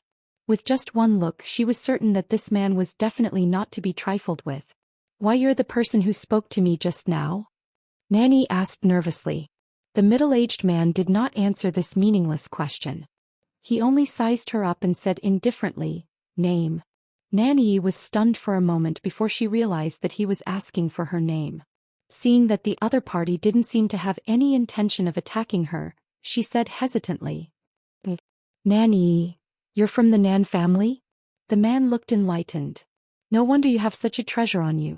Nanny heaved a sigh of relief when she heard that the other party knew about her family background. In this case, he should have some scruples and wouldn't attack casually, right? "Don't worry, since I promised to bring you out, I won't go back on my word."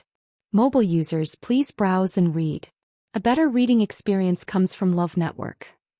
Chapter 1704. After all, Nanny was young and inexperienced, so all her thoughts were written on her face. Everything she was thinking about was easily seen through by the other party. Nanny pursed her lips. Although she didn't know the other party's identity, his words and actions were rather magnanimous. Especially when he spoke, his expression was calm, but it inexplicably made people feel like they were bathed in a spring breeze. It was very comfortable. She unconsciously let down her guard and nodded. "Then thank you very much, Senior. By the way, how should I address you?" The man said indifferently, "I've been trapped here for 1,000 years. It's no longer important to call me by my name. Nanny was shocked again. Trapped for 1,000 years? Wasn't it a little too long ago? She looked up. Actually, she had many questions she wanted to ask the other party, such as his identity and background. Why was he trapped here and why was he residing in a bone? But she didn't need to say anything. Judging from the other party's expression, she knew that he definitely wouldn't say anything. Senior, how did you know that I could help you out? She was actually asking how he knew that she had that short sword on her. He was really curious about this question. That short sword was the most precious treasure she had. The necklace around her neck looked like an ordinary piece of ruby jewelry, but in fact, it was an interspatial ring that his father had specially made for the short sword. There was only one thing in it. Her father had said that she absolutely couldn't use it unless it was a life and death situation. So all these years she had never taken it out.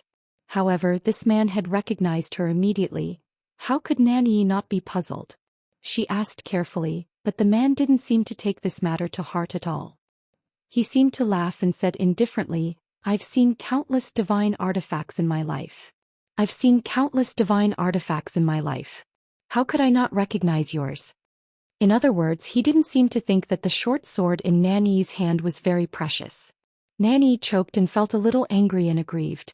Their Nan family was one of the top existences in the Divine Ruins world. Even those first-rate families had to give them face. Something that they regarded as a treasure was naturally a real treasure. This man's tone was so arrogant that he was most likely bragging. But of course she didn't dare to show her dissatisfaction and could only respond. It seemed that she wouldn't be able to get anything out of this man. She thought to herself. Go this way. The man suddenly spoke, startling Nanny. She looked in the direction that the man was pointing at and realized that there seemed to be a faint light coming from that direction. Previously she was full of thoughts about this man and didn't notice this. Her heart skipped a beat. That's the exit? The man beside her. If it's really that easy, why would I be trapped here for over 1,000 years? Wasn't she a little? Nanny could hear the mockery in his words. Her face heated up and she felt very embarrassed. Simply speaking, this is a huge. There are countless paths that divide this place into countless spaces, but there is only one path that leads out of this place. He glanced at Nanny. You didn't come in alone, right? His status was not low and his talent was not bad. Unfortunately, it was not enough in this place. The Nan family would never let her come alone. Nanny nodded hesitantly. Then she suddenly raised her head and looked at the other party expectantly. Senior, my big brother and the rest are here too. Can you help me find? No. Before Nanny could finish speaking, the man interrupted her indifferently and gave a firm negative answer. Nanny choked. I can give you a generous reward. As long as you are willing to help, we will definitely reward you greatly after we get out. The man glanced at her with undisguised sarcasm and arrogance. Do you know how much space there is here? Even if they came in with you, they aren't in the same place as you, right? Do you think it's so easy to find someone here? You have to know that even if they are next to you and are only separated by a wall, it's extremely difficult for you to see them. I promised to bring you out, but I didn't say that I would help others. The other party's tone was firm and cold. Nanny's heart, which was originally full of hope, gradually sank. If you still want to go out, follow behind me quietly for the rest of the time. Nanny's nails dug into her palms and she lowered her eyes. I understand. Zhou and the rest were still walking on the wasteland. Because he was worried about Dumpling and Tuliyue, he and Elder Yu were very fast. This made the people behind them suffer. Nan Yifan was still fine, but the two elders behind him were obviously starting to be unable to keep up. Their faces gradually turned pale and their foreheads were already covered in fine beads of sweat. Nan Yifan couldn't help but frown when he saw this scene. He then glanced at Zhou and Elder Yu. As expected of the pure gold heavenly phoenix, this kind of strength was truly peerless. The few of them were actually not weak, but in front of Zhou and the rest they were still not worth mentioning. The two of them didn't even have the slightest change in expression and looked extremely relaxed. Looking at them, the comparison was really tragic. Nan Yifan's mood became very complicated. As one of the two ancient divine beasts, the Crimson Gold Sky Phoenix clan had always been very arrogant. As the clan leader, Zhou was even more so. He had almost no contact with the human race for many years. When he first saw Zhou and the rest, Nan Yifan was polite and respectful on the surface, but he was still a little unconvinced in his heart. But now, he finally understood that the other party did indeed have the right to be arrogant.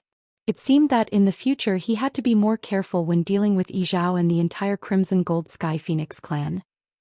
Elder Yu noticed the strangeness of Nan Yifan and the rest, but he only curled his lips and smiled playfully, not taking it to heart.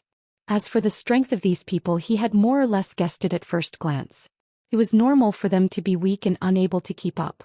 In the human race, these people, including Nan Yifan, might be considered top-notch in terms of talent and strength. But this was still not enough to enter their eyes. The Crimson Gold Sky Phoenix clan was an ancient divine beast born in the chaos. The power of their bloodline was almost invincible. How could ordinary humans compare to them? So what if they were strong venerables? They still couldn't even enter the gate of their Phoenix God Mountain. All these years, the only one who could make them look at them in a new light was that Shangguanyu. Yi Zhao suddenly stopped. Elder Yu put away his thoughts. Clan leader. Yi Zhao raised his hand. They are over there. Mobile users, please browse and read. A better reading experience comes from Love Network. Chapter 1705. Elder Yu narrowed his eyes and looked in the direction Yi Zhao was pointing. He was slightly stunned. In the distance, in the vast wilderness, there were countless messy and broken tombstones. Even though there was still some distance between them, they could still clearly feel the dense and cold aura of suppression from where they were standing. Oppressive. Heavy. Majestic. The air was filled with a desolate and thick smell of blood. It was frightening.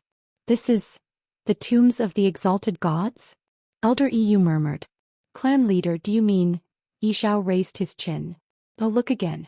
Elder Yu was stunned for a moment before he looked even further into the distance.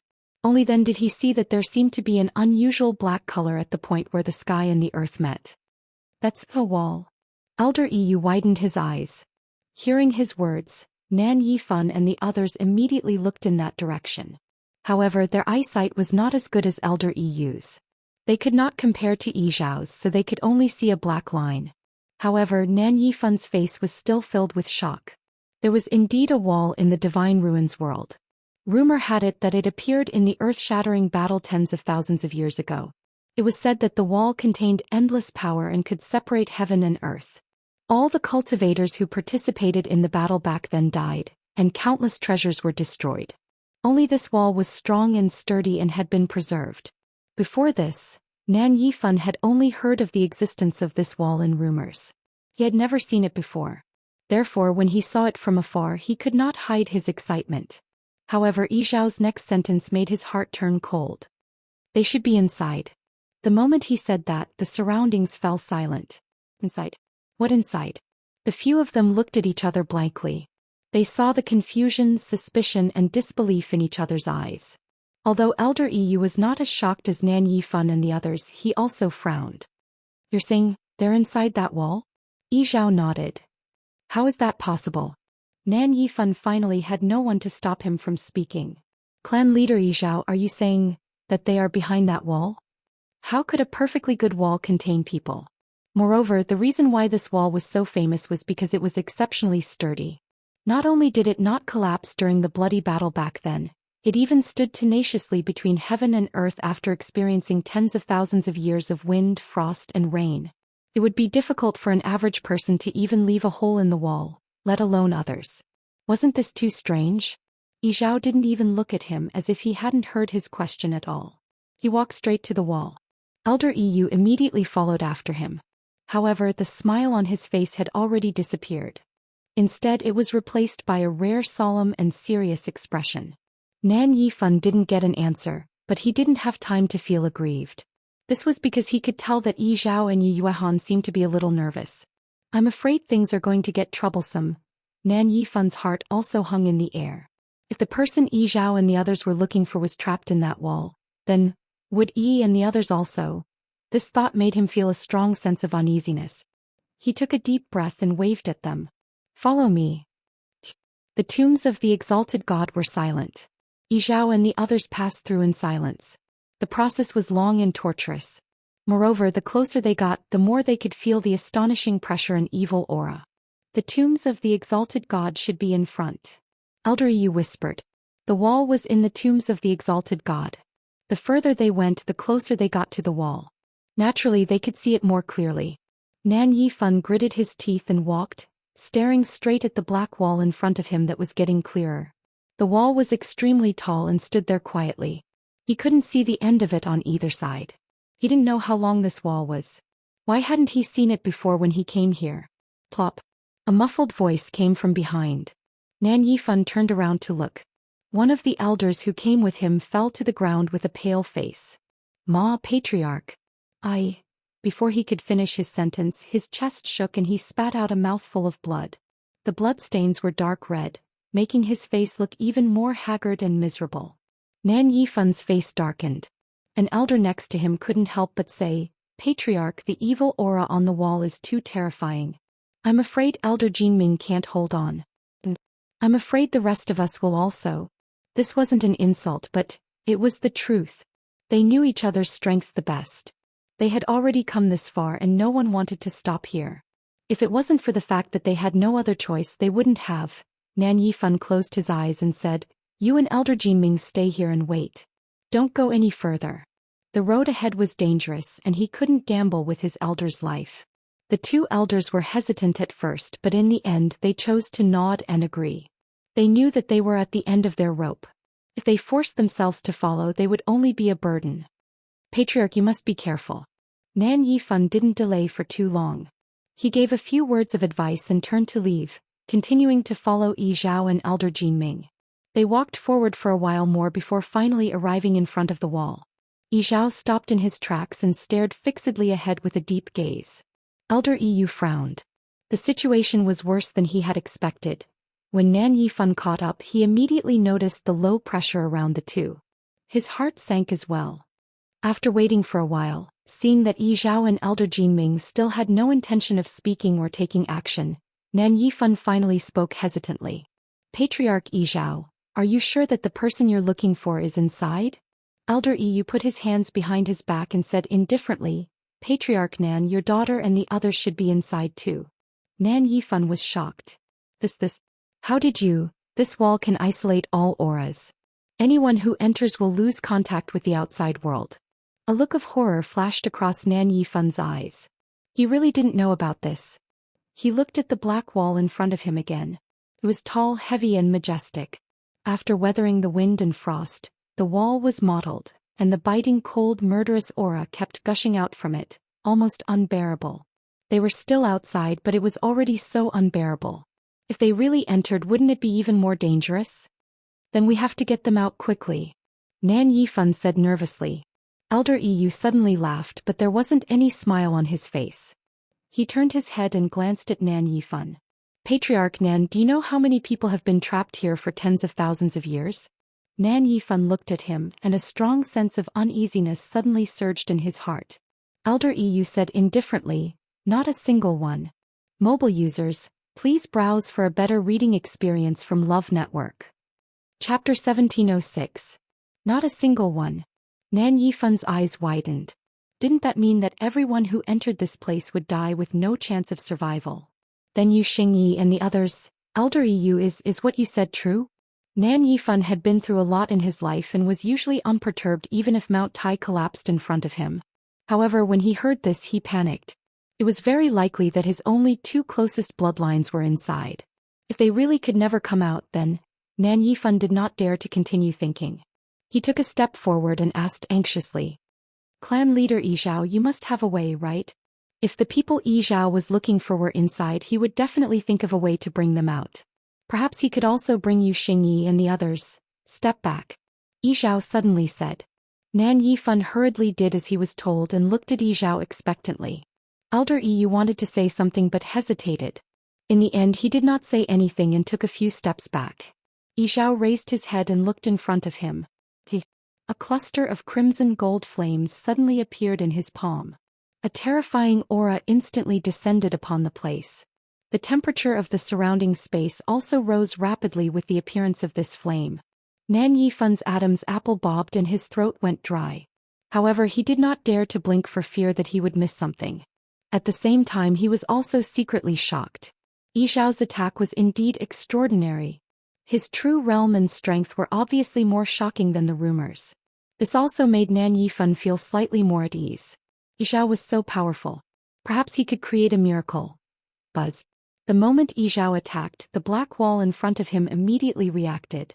With this buzzing sound, a huge strange totem gradually gathered on the wall and appeared in front of Yizhao and the others. Whose totem is this? Why haven't I seen it before? An elder behind Nan Yifan could not help but murmur curiously. A totem that could appear here was obviously not ordinary. However, they all recognized the totem of the famous clans and sects in the world of divine ruins. None of them matched this one. Another elder pondered for a moment and guessed uncertainly. Perhaps it's the totem of some clan or sect that participated in that shocking battle tens of thousands of years ago. This was the most likely guess. Since that battle, countless experts had fallen, and even their families and sects had vanished without a trace in the long river of time. At that time there weren't many forces that managed to survive. Things like totems were naturally even more obscure. Nan Yifan did not particularly care about this totem. All his attention was now on Yi. Now he really was putting all his hope in Yi. As long as Yu Xing and Yi could come out safely, everything else. Crack. A faint sound came from the wall. Nan Yifan and the others perked up. Is it going to open? But their expectant faces looked as if the huge totem on the black wall suddenly started to rotate slowly. That was where the sound came from. Almost at the same time, the flame in Yizhao's palms suddenly extinguished. Then a gust of wind swept out. Yizhao was shocked and his aura rose rapidly. In an instant, a gust of wind swept out. Dust flew everywhere. A tyrannical and terrifying force swept over. Yizhao was Yizhao after all. In the end, he still managed to stabilize his body in this terrifying storm. However, the ground beneath his feet had already cracked open several times. His feet had sunk half an inch into the ground. Elder EU, who was at the back, suffered less of the impact, but he also managed to stand still in his position with difficulty. Nan Yifan and the rest were not in such a good situation. Their strength was inferior to Elder EU's to begin with. Furthermore, they were not completely prepared when the accident occurred. Thus, their figures were sent flying just like that. However, they were all human powerhouses with rich combat experience after all. After suffering the initial loss, they reacted in time and tried their best to stabilize their bodies. But at this time they had already retreated a distance away from the black wall. But this was not the most worrisome thing. Because Yi Zhao's situation did not look good. Although he was still standing on the spot and refused to retreat as the totem on the black wall slowly rotated, the power erupting from it became more and more terrifying. Crack. The cracks in the ground under Yi Zhao's feet began to spread further away. Half of Nan Yifan's heart turned cold. Yi Zhao was the patriarch of the Crimson Gold Sky Phoenix clan. If even he couldn't do it, then wouldn't the people trapped inside really be hopeless? Nanny walked in the dark and winding space. 5 steps in front of her, a translucent figure was walking forward unhurriedly. The surroundings were deathly silent and she could only hear her own footsteps. The man in front didn't speak and she didn't dare to ask anything. She could only follow behind carefully. Fortunately, this man seemed to really know the way out. Along the way their progress was very smooth. Not only did they not encounter any more danger, but the faintly discernible light in front of them seemed to be getting clearer and clearer. This gave Nanny hope. Perhaps following this man would really be able to get out of here. Although she was also very worried about Big Brother and the rest, she could only care about herself now. After thinking about it, she finally decided to think of a way after getting out of here. Uncle Luo Yen was nowhere to be seen here, and his contact with her father had been cut off. She couldn't even ask for help. Nanny was thinking about it when she suddenly realized that the man in front of her had stopped. She thought that he wanted to confirm the direction, so she obediently stopped in her tracks and waited obediently. However, after a while the person in front still didn't move. Nanny opened her mouth wanting to ask about it. However, the sound of footsteps suddenly fell into her ears. There was someone. Nanny's heart skipped a beat and she hurriedly looked over. On the side, a figure was slowly walking out from the darkness. Although the surroundings were dark, when that person walked closer, she could still vaguely see his appearance. As that person continued to approach, she could clearly feel that the surrounding atmosphere was rapidly becoming stiff and cold. The air seemed to be freezing inch by inch. A heavy and oppressive aura quickly spread. When she saw that person's face clearly, Nanny covered her mouth with one hand. At the same time, her eyes widened in shock. How could it be? Mobile users, please browse for a better reading experience from Love Network. Chapter 1707. What a coincidence. That person stood rooted to the ground and said indifferently, I didn't expect to meet you here. Nanny's heart seemed to be gripped tightly by something. She was about to speak when she suddenly heard the man in front of her laugh and say, It's a coincidence. You actually came here one day. Nanny was stunned. Only then did she realize that the other party's words were not meant for her. She furrowed her brows and glanced at the two of them with confusion and suspicion. They knew each other. That shouldn't be the case. She recognized the man in front of her. He was with Shangguanyu back then. He seemed to be some relative of Shangguanyu. Nanny wasn't shocked that he would appear here. At that time, everyone had been swallowed and entered this place. It was at most an accident and coincidence that they had met. But how did he know this man who was with her? The latter had been locked up here for 1,000 years.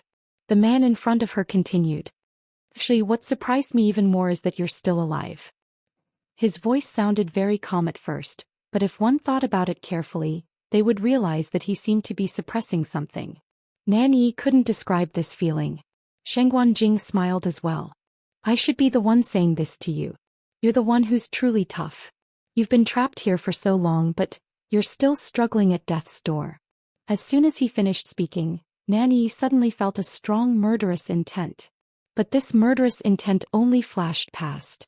By the time Nanny came to her senses, the cold and sinister feeling had already disappeared. It was as if everything was just her imagination. Shangguanjing's gaze swept past Nanny. His eyes seemed to have seen through everything. Looks like you helped him. Nanny, I'm afraid you still don't know what kind of person you helped, right? Nanny inexplicably felt guilty and nervous. She subconsciously glanced at the man in front of her. Why did his words sound so strange?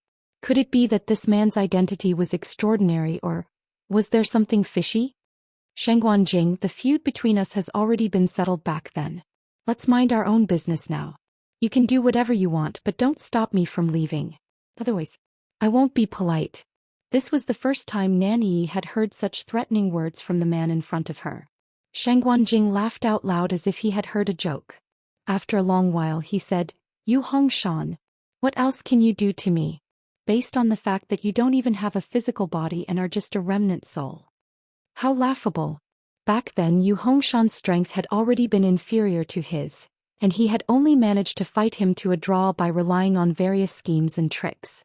After that fierce battle, Shangguanjing was wounded and went to the north of the untainted wilderness. Yu Hongshan, on the other hand, was swallowed into the space of the Black Wall and could not come out for 1,000 years. In fact, neither of them had expected the other to be able to survive until now. Even more so, they didn't expect to meet each other here. Yu Hongshan's aura surged. Clearly he was enraged. His voice was cold. Shangguanjing, do you think I'm still the old me? As soon as he finished speaking, a majestic aura burst out from his body. Shangguanjing narrowed his eyes and smiled. I was wondering why you were so arrogant. It turns out that you've broken through to become a god. This was indeed rare. It was almost impossible to break through from a high god to a god without a physical body. No wonder he was so arrogant. It was obvious that Yu Hongshan had put in a lot of effort in this aspect over the past 1,000 years.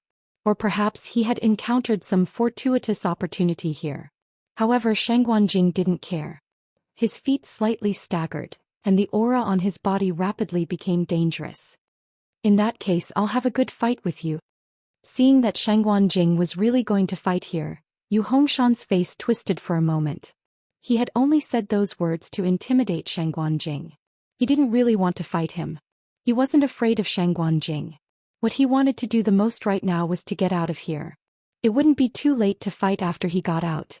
However, Shangguanjing didn't seem to have that intention. Yu Hongshan suppressed his anger and said coldly, Shangguanjing, you've been here for a while. Shangguanjing, you've been here for a while. You should be aware of the danger here. If you really want to fight, sure. We'll talk after we get out. If you want to die here, don't drag others down with you. Shangguanjing narrowed his eyes. Although he didn't really believe Yu Hongshan's words, he did realize that there was something strange about this place along the way. You and the others must have been forcefully devoured and brought here. Unfortunately, he couldn't find them even after searching for a long time. Suddenly, his expression changed slightly as he looked Yu Hongshan up and down. Do you know how to get out? Yu Hongshan didn't say anything. He had been trapped here for 1,000 years. Although he hadn't been able to leave that place, he still had a good understanding of this place. Of course, he knew how to get out. Otherwise, he wouldn't have tried so hard to get Nanyi to help him. He was silent for a long time before saying, "As long as you promise that you won't fight before we get out, I can take you out of here." Nanyi was shocked. "Senior, how can I do that?" This Shangguan Jing was in cahoots with Shangguan Yu and the others. She couldn't wait for him to stay here forever and die here. How could she take him out? Yu Hongshan turned his head halfway and looked at her with an extremely cold gaze. "Shut up if you don't want to die." Nanyi was stunned by the reprimand. However, due to the other party's pressure, she didn't dare to make a fuss. She could only grit her teeth and swallow the rest of her words. She still had to get out. After leaving this place, she wouldn't have to be threatened by these people anymore. Yu Hongshan looked at Shangguan Jing again, waiting for his answer. Shangguan Jing crossed his arms and frowned as if he was deep in thought. But Yu Hongshan wasn't in a hurry at all. As long as there was nothing wrong with Shangguan Jing's brain, he would definitely agree to his suggestion. After a moment, Shangguan Jing finally spoke. "Since you know how to get out," Yu Hongshan waited calmly, "then you definitely know how to find the others?" Yu Hongshan's expression froze when he heard this. He said gloomily, "Shangguan Jing, what do you mean?" Shangguan Jing laughed. "Nothing much. I just hope that you can help me find you, and the others. Then we can go out together. After all, you and I are acquaintances. You won't be unwilling to help me with such a small favor, right?" Shangguan Jing. Yu Hongshan suddenly raised his voice. Shangguan Jing's smile didn't change as he raised his hand. "Please." Chu Luiyue was still focused on the zither score in her hand.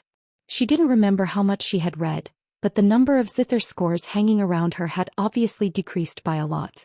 And during this process she read faster and faster. Mobile users, please browse and read. A better reading experience comes from Love Network. Chapter 1708. Chu Luiyue had listened to that tune many times. She was extremely intelligent. She could remember almost everything that she had seen or heard. But because this was not an ordinary score, she still could not memorize it completely even though she had listened to it many times. Every syllable seemed to be wonderful and bouncing in her ears. The sound of the zither brushed past her ears and passed through her mind, but it only left behind a very faint trace. So, Chu Luiyue could only memorize it bit by bit and then compare it with the score in her hands to distinguish the real from the fake. She did not know if it was because she had gotten used to it, but she gradually became numb to the pain all over her body. This allowed her to divert more energy to focus on the score. Jing's hands paused and he tilted his head slightly. As far as his eyes could see, it was a thick black. "So noisy," he muttered in a low voice, and there was a trace of impatience in his tone. He had never been a patient person. But most of the time he was too lazy to care, so he turned a blind eye and let it pass. But now was not the time. He had waited for so long and finally Chu Luiyue came. It was not easy to get his cultivation on the right track.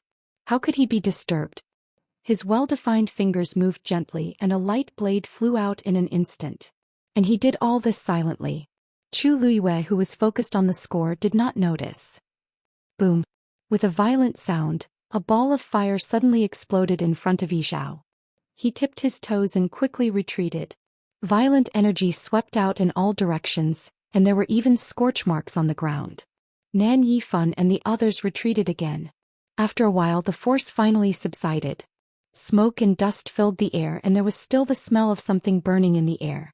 Hot and anxious, Nan Yifan let go of his hand and his palm was already wet with sweat. Just now it was too scary. Yi Zhao and the force of the black wall were fighting head-on, and the two sides were fighting fiercely.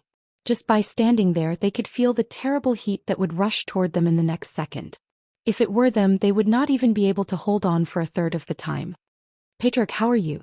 Elder Yu quickly rushed to Yi Zhao's side, a rare look of nervousness on his face. Yi Zhao shook his head. "I'm fine, but this wall has been completely sealed off by an extremely ferocious force.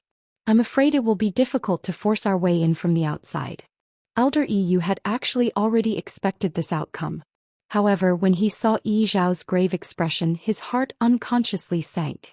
If even the patriarch had said so, if that was the case, then there was really no way out of this matter. But Dumpling and the others were still inside. They couldn't just let it go like this, could they? Yi Zhao was silent for a moment. He raised his eyes to look at the black wall, and there seemed to be waves surging in his eyes. After a long while he said, "Let's wait and see." Elder Yu's lips moved. Yes. Nan Yifan and the others also heard this and couldn't help looking at each other. If even Yi Zhao and the others couldn't do anything, then wouldn't it be even more hopeless for them? Nan Yifan clenched his fists tightly and his brows furrowed. He was really worried and nervous. After all, Nan Yuxing and Nan Yi were both inside. If something really happened, Patriarch, why don't we wait for a while? An elder beside him advised in a low voice. In the current situation, it was definitely impossible to force it. Since Yi Zhao and the others had decided to wait, then they didn't seem to have a better idea.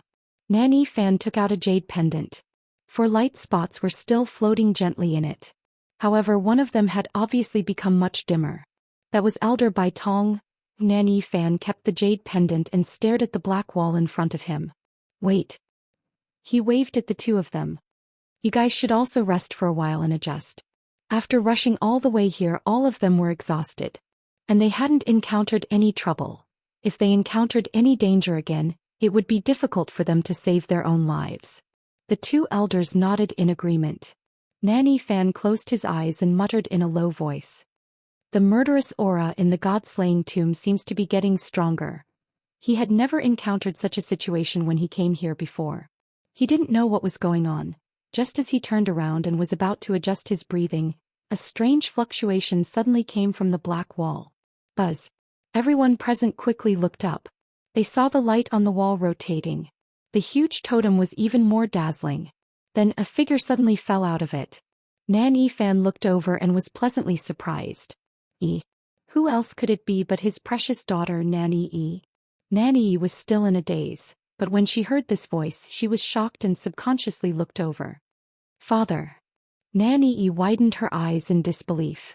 Nan Yifan, however, had already rushed over. How are you? He asked as he pulled Nanny. Father. Nanny cried out in pain. Nan Yifan hurriedly let go of her, only to see that there was a long scratch on her arm. Her flesh and blood had already stained half of her sleeve red. His heart suddenly tightened and he hurriedly sized up Nanny Yi's entire body. Only then did he realize that there were countless similar wounds on her body. It was not an exaggeration to say that she was covered in wounds. What made Nan Yifan even more frightened was that Nanny Yi's breathing was very weak and her face was extremely pale. She was obviously seriously injured. Nan Yifan's heart ached and he didn't know where to start. Why are you like this? What exactly did she encounter? At this time the 2 elders behind him had also rushed over. They were calmer than Nan Yifan. Master, let's treat second miss first. One of the elders reminded him. Nan Yifan came to his senses and hurriedly took out a green jade bottle. He poured out a pill and carefully fed it to Nanny. This is a golden origin pill. You take it quickly. From the sound of the jade bottle there should be a few more pills in it. The golden origin pill was a top-notch pill that only a supremacy doctor could refine. It had a miraculous effect on stopping bleeding, treating injuries and recovering the body. Even for many first-rate aristocratic families, this thing was very precious. But in Nan Yifan's place, it was easily a bottle. It was obvious that he was rich. Nanny Yi swallowed the golden origin pill and felt a warm energy surge through her body. Her pale face also had a hint of rosy color. Only then did Nan Yifan carefully help her up. What exactly is going on? Mobile users, please browse for a better reading experience from Love Network. Chapter 1709. Nan Yifan asked anxiously. Nan Yi took a deep breath, but she didn't answer his question immediately. Instead she turned around first. After her there was no one else. Was she the only one who came out? Seeing that she didn't answer, Nan Yifan was a little anxious. Only then did Nan Yi retract her gaze. Everything that happened just now quickly flashed through her mind. After Shangguan Jing said that, Yu Hongshan was annoyed. As if knowing that there was no need to continue the discussion, Xian finally chose to make a move. The two of them started fighting just like that. Although Nanyi had tried her best to avoid them, that place was narrow and the two of them were powerful. In the fierce battle she was inevitably affected. Some of the injuries on her body were from that time. But this wasn't fatal. After all, she was still a high god and had treasures to protect herself. But unexpectedly, not long after, the surrounding space began to distort, and at the same time, countless light blades flew over from all directions. Her little bit of strength was simply not enough at this time. She only felt as if her body had been ruthlessly crushed by an invisible force, and her bones and tendons were almost shattered. And those light blades, one after another, ruthlessly scraped against her body. Countless ghastly scars were left behind. She originally thought that she was going to die, but who knew that she actually came out alive. Unfortunately, in the end, her mind was in a mess and she couldn't remember anything. He couldn't even remember how he got out of there. As for Xian and Jing, she seemed to have lost contact with them halfway, so she naturally didn't know their whereabouts at this time. Nanyi sorted out everything in her mind before she suppressed her sobs and said, "What's wrong? Father, thought that I would never see you again." The Nan family followed the rules. When there were other people around, she basically called Nan Yifan father, or the head of the family. At this moment she was calling him father with red eyes. It was obvious that she had suffered a great shock and grievance. Nan Yifan's heart skipped a beat when he heard that, and his heart ached even more. Don't worry. You're safe now. With me around, I won't let you fall into danger again. I and the elders will definitely protect you well." Nan Yi sobbed for a while before she gradually calmed down under Nan Yifan's comfort. Seeing that she had finally stopped crying and her body seemed to be getting better, Nan Yifan couldn't help but ask, "You're out. Where are your brothers?" Nan Yi wiped her tears and said in a hoarse voice, "Earlier, Big Brother, 2 elders and I were all sucked into that black wall. But after we went in, we split up. I looked for them for a long time, but I couldn't find them." As she spoke, her eyes filled with tears again, making Nan Yifan's heart ache even more. "It's all because of Yi's incompetence. It's all Yi's fault. If it wasn't for accompanying me, Big Brother and the others wouldn't have encountered such danger." As Nan Yi spoke, she raised her hand to hit herself. Nan Yifan hurriedly stopped him. "What nonsense! How can I blame you for this? If you want to blame someone, it should be your father. In the end, if he hadn't forced them to come over, how could this have happened?" He had long regretted it. When she heard Nanyi's words, she felt as if thousands of arrows had pierced her heart. Fortunately, she was lucky enough to survive. If something had really happened, Nan Yifan didn't dare to think about how he would face all of this. All right, Yi, don't worry. Look, you've already come out. Maybe Yuxing and the others will come out safely in a while." Nan Yifan really held on to this hope in his heart. Previously, Elder Yu had said that no one had ever been able to come out of this black wall. But now, wasn't he here perfectly fine? Even though she was seriously injured, she still managed to survive. Nan Yifan was actually quite happy. However, Nan Yi's expression wasn't that relaxed. She bit her lip. She knew what the situation inside was like. It wasn't an exaggeration to say that it was surrounded by danger. Nan Yifan was very optimistic, but she didn't dare to think about it. If she wanted to come out alive under such circumstances, it was purely based on luck. Didn't he see that Xian and Jing were nowhere to be seen? She stretched out her hand and grabbed Nan Yifan's sleeve tightly, gritting her teeth. She gritted her teeth and said, "Father, actually, all of this has something to do with Yu." Nan Yifan was stunned. Yu? Who is that?" He paused for a moment and frowned. But this name sounds a little familiar. He should have heard of this name before, but he suddenly couldn't remember it at this moment. Nanny's knuckles turned white. Where is she now?" A cold, indifferent and oppressive voice suddenly interrupted her words. Nanny couldn't help but tremble when she heard the voice. Only then did she look in the direction of the voice. 2 men were standing not far away from them. The one who spoke was the one in front. He was burly and imposing. At this moment, his deep eyes were staring intently at her. Nan Yi immediately became nervous and subconsciously looked at Nan Yifan. "Father, they are," Nan Yifan hurriedly said. "Oh, right. I almost forgot to introduce you. This is clan leader Yi Zhao of the Crimson Gold Sky Phoenix clan. Standing behind him is Elder Yu. Why aren't you bowing?" Nanny was already shocked when she heard the words, Crimson Gold Sky Phoenix. When she found out the true identity of the two people in front of her, she opened her mouth in shock and couldn't come back to her senses for a long time. Clan leader.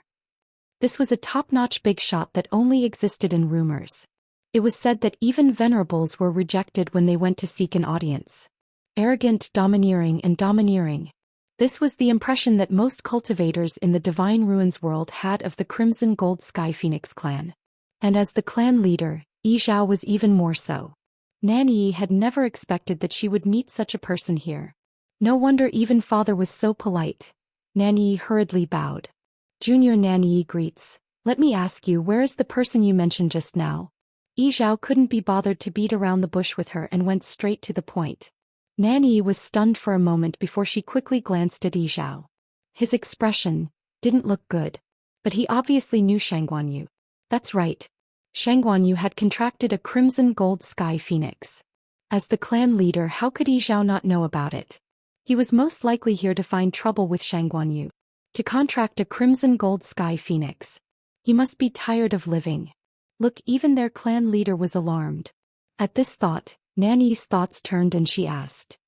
Clan leader Zhou, are you looking for that B*TCH2? Mobile users, please browse and read. A better reading experience comes from Love Network. Chapter 17:10. As soon as she said that, Elder Eu's eyes turned cold. This young lady looked weak, but he didn't expect her to be so rude. She actually called Xianxia a B*T directly? Just as he was about to reprimand him, Zhou suddenly glanced at him without batting an eyelid and stopped him. Elder Eu choked and his Adam's apple bobbed a few times. In the end he swallowed his words. The undercurrent between the two of them was very subtle and Nanyi didn't notice it. However, Nan Yifan saw all of this. He couldn't understand Zhou and Nan Yifan's expressions, but when he thought of their previous reactions he couldn't help but feel a little uneasy. Weren't they here to look for their clansmen? Why did they suddenly say that they were looking for Xianxia now? He didn't know what Xianxua's relationship with them, but it was a little rash for Nanyi to speak like this. He slightly emphasized his tone, hinting at a reminder. Nanyi glanced at him but didn't take his warning to heart. It seemed that father still didn't know that Xianxia had contracted a Crimson Gold Sky Phoenix, right? Father, don't worry. I know what I'm doing. She carelessly gave him a word of advice before turning her head away. Nan Yifan wanted to say something, but seeing the subtle atmosphere he shut his mouth in the end. Zhou looked at Nanyi from head to toe. His gaze was substantial and carried a heavy pressure. Nanyi couldn't help but feel timid. Just when she almost couldn't take it anymore, Zhou finally retracted his gaze. Only then did Nanyi feel relieved. That's right. Zhou was still expressionless and unfathomable. I'm indeed looking for her. Hearing his affirmative answer, Nanyi was even more convinced of her previous guess. He must have found out about that contracted fiend, so he came all the way here. For a moment, Nanyi felt smug and regretful. She was smug because after offending the Crimson Gold Sky Phoenix clan, Xianxia was definitely doomed. Unfortunately, she seemed to still be trapped in that black wall until now, and no one knew if she was dead or alive. If Xianxia was already dead inside, wouldn't she not be able to see her being tortured? She felt that it was a pity. She sighed and said, I'm afraid I'll have to disappoint you. The only thing I can be sure of now is that she's still there. But I don't know if she's alive or dead or if she can come out in the end. Zhou furrowed his brows quickly. Actually, this result was within his expectations. Previously you said that everything was Xianxua's fault? What's going on? Tell me in detail.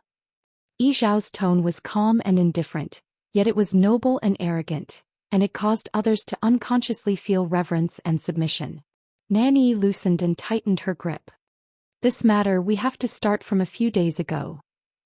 After that, Nanny told him everything that had happened over the past few days. Of course, she ignored the few times she provoked them and took the initiative to find trouble with them.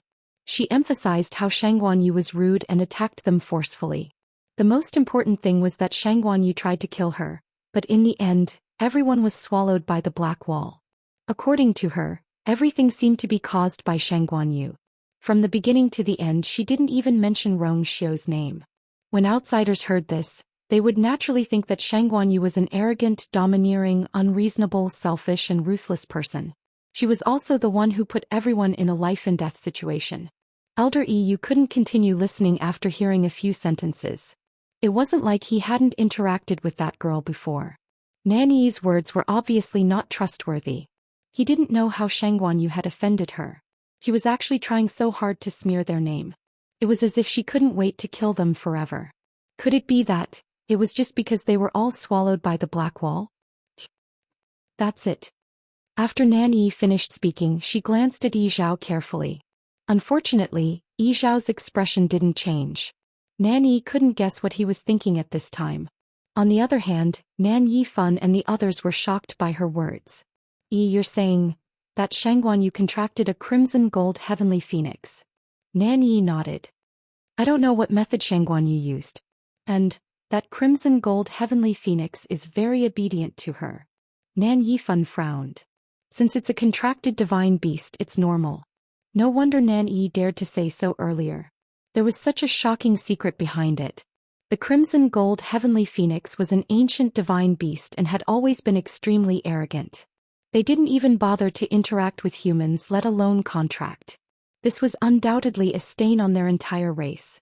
It was no wonder that Yi Zhao would take action personally. He was so nervous previously because he was looking for the contracted crimson gold heavenly phoenix. But Nan suddenly thought of something and spoke hesitantly. There seems to be something wrong with that crimson gold heavenly phoenix. She can already transform into a human form, but she looks only 3 or 4 years old. Oh. Nan Yifan couldn't help but be shocked. The Crimson Gold Sky Phoenix clan could only transform into a human form after reaching adulthood, right? How could such a situation happen? In that case, that Shangguan Yu did use some special method? He was puzzled and looked at Yi Zhao and Elder Yu inquisitively. Unfortunately, the other party was more thoughtful and unpredictable than him. Nan Yifan couldn't tell what they were thinking at this time. How did you come out? Yi Zhao suddenly asked. Nan had already thought of an answer, but there was still some panic and fear on her face. At that time I was walking inside when I suddenly felt the surrounding space start to squeeze crazily. After some time a strong force came. When I opened my eyes again I found that I was already out. In other words, she didn't know what was going on either. Yourself? Elder Yu, who had been silent all this time, spoke. Nan hesitated for a moment. Yes. Elder Yu smiled meaningfully. That second Miss Nan is really amazing. She can actually walk around freely in there with the strength of a transcendent god. As far as I know, it seems to be quite dangerous inside, right? If second Miss Nan encountered that situation, then the others should be the same. But now only second Miss Nan came out alone. She is really amazing. Nan suddenly felt that something was wrong, but she couldn't tell exactly what was wrong. She could only smile awkwardly. Actually, I was just a little lucky. Buzz. A roar came from the black wall again. Everyone looked up and saw another figure falling out of the hole. Nanny's heart instantly jumped to her throat.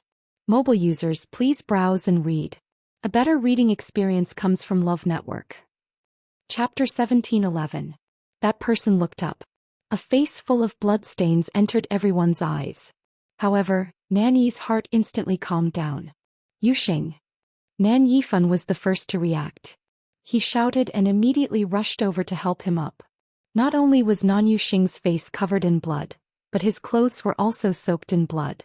His eyes were tightly shut and his breathing was weak. It was obvious that he had fainted. The thick smell of blood covered the sky and shrouded the earth. Nan Yifan was extremely anxious. Wake up. Nan Yuxing's eyelids seemed to move, but he still couldn't open his eyes. Nan and the 2 elders also rushed over at this time. Patriarch, please allow me to take eldest young master's pulse first. One of the elders said respectfully. Nan Yifan woke up and hurriedly stepped aside. Yes. Jinhe, you do it. Elder Jinhe stepped forward and placed his fingers on Nan Yuxing's wrist. After a moment his expression suddenly changed. A strong sense of uneasiness surged in Nan Yifan's heart. Jinhe, how is it? Elder Jinhe seemed to be in disbelief as he took the pulse again. However, the result was the same this time. He was silent for a while before he retracted his hand. He sighed and cupped his hands at Nan Yifan. Patriarch, eldest young master's pearl of essence has shattered. What? Nan Yifan's mind went blank and his figure suddenly staggered. Father. Nan Yi hurriedly went forward to support him and couldn't help but look at Elder Jin He. Eldest brother is extremely powerful. How could his pearl of essence have shattered? Elder Jin He, are you sure you're not mistaken? Elder Jin He said helplessly. If Patriarch and Second Miss don't believe me, you can check it yourself. Jin He didn't dare to say such things. Everyone knew that Nan Yuxing was the next patriarch of the Nan family. The shattering of his pearl of essence meant that he would be a cripple from now on. Then he would definitely not be able to become the patriarch in this life. If he hadn't confirmed it repeatedly, Elder Jin He wouldn't have dared to say this. Nan Yi was speechless.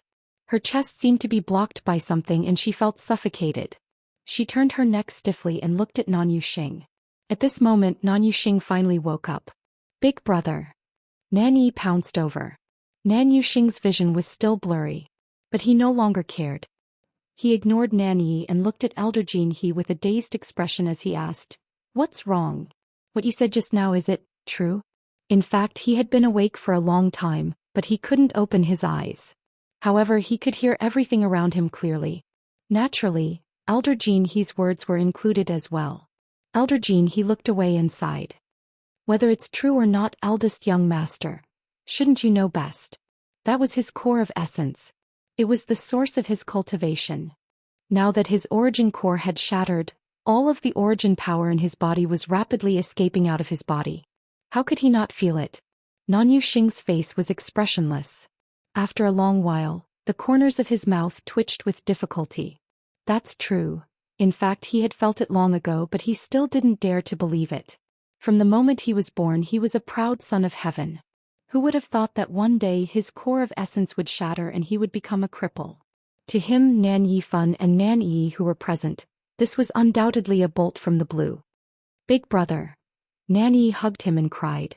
However, Nan Yuxing didn't have any reaction. He stared blankly at the void for a long time before he closed his eyes. He originally thought that he would die in there, but who knew that coming out would be even worse than death? Nan Yifan clenched his fists so tightly that his knuckles turned white and the veins on his forehead bulged. Jin He, help him deal with his injuries first. Nan Yifan looked calm and composed, but his voice was already hoarse. He had high hopes for Nan Yuxing, and this was undoubtedly a wake-up call. However, he definitely couldn't break down in front of so many people. He couldn't even show too much abnormality. Elder Jin He responded and began to treat Nan Yuxing's injuries. His condition was much more serious than Nan Yi's.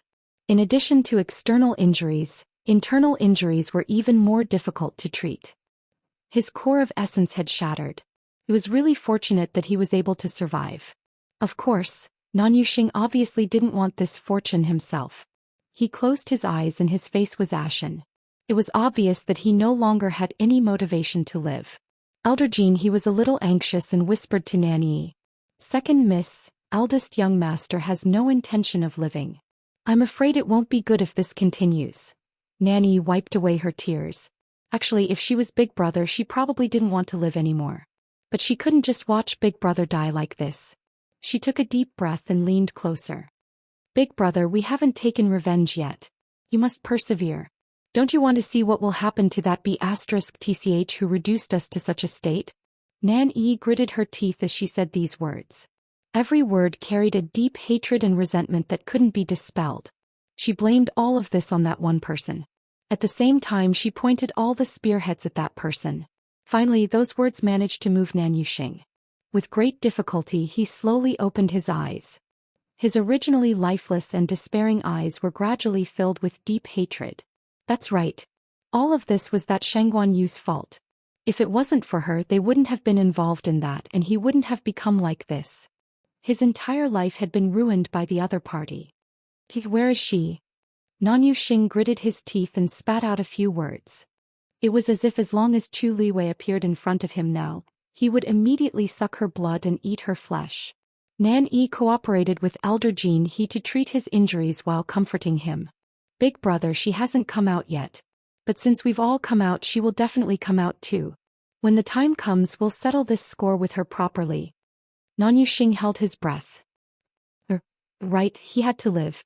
He had to watch them suffer with his own eyes. With the support of this thought, Nan Yuxing actually managed to endure it. Everyone fell silent and began to wait. Who else would come out next? Elder Yu glanced at Nan Yuxing with a serious expression. He wasn't worried about Nan Yuxing, but, judging from Nan Yuxing's injuries, the situation inside was probably not optimistic. Moreover, 2 people from the Nan family had already come out, but Dumpling and the rest were still nowhere to be seen. He looked at Yi Zhao and realized that Yi Zhao was staring at the black wall with a strange expression. He was about to ask something when he suddenly heard Yi Zhao shout. Zepek. Mobile users, please browse for a better reading experience from Love Network. Chapter 17:12. Elder Yi Zhao didn't even think before he tapped the tip of his foot on the ground and flashed backwards. Immediately after, a ripple suddenly rose from the black wall. Whoosh, like a surging river waves surging. The surrounding heaven and earth energy seemed to be affected by this force and started to surge. The huge totem on the wall suddenly spun faster. A violent and majestic aura surged out from it. Nan Yifan and the rest were the first to bear the brunt. They didn't even have time to set up a barrier before they were enveloped by the terrifying force. Under the impact of this power, the figures of several people instantly flew out uncontrollably. In a hurry, Nan Yifan hurriedly pulled Nan Yuxing. But before he could pull him, he missed. Bang!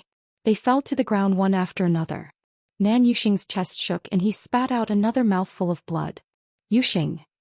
Big brother. Nan Yifan and the rest struggled to get up. Seeing this scene, they were almost scared out of their wits. But at this moment, a few figures rushed out from the black wall. Nan Yifan saw the 2 people in front clearly. Elder Wu Ping. Elder Bai Tong. He had just helped Nan Yuxing up and was about to go over when he suddenly heard a crisp sound. Frick. Something seemed to have broken. Nan Yifan suddenly thought of something and his eyes widened. He quickly took out a jade token. Of the 4 light spots inside, there were now only 3. Among them, the one that belonged to Elder Bai Tong had broken. Elder Bai Tong was dead. He sucked in a cold breath. The remaining 2 elders hurried over. Elder Wu Ping, how are you? Although Elder Wu Peng was still conscious, his face and body were stained with blood and his breath was weak. It was obvious that he was seriously injured. Elder Jin he immediately helped him treat his injuries. The other elder came to Elder Bai Tong's side and realized that he was no longer breathing. He looked at Nan Yifan in panic. Family head Elder Bai Tong. Nan Yifan closed his eyes and waved his hand. That elder immediately understood what he meant.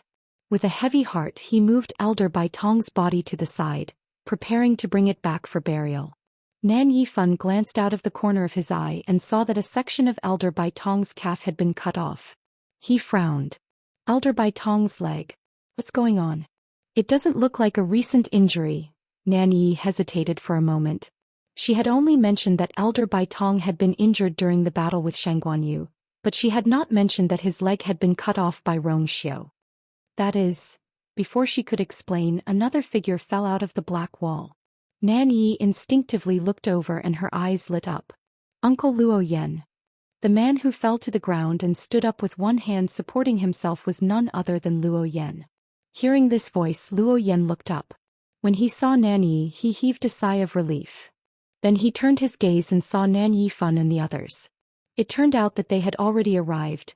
Luo Yan wiped the blood from the corner of his mouth and was about to walk towards them when he suddenly felt a chill all over his body. He immediately became alert. His entire body tensed up. At this moment he realized that there were 2 men standing not far away from Nan Yifan and the others. They were burly and had unfamiliar faces. However, they were extremely strong.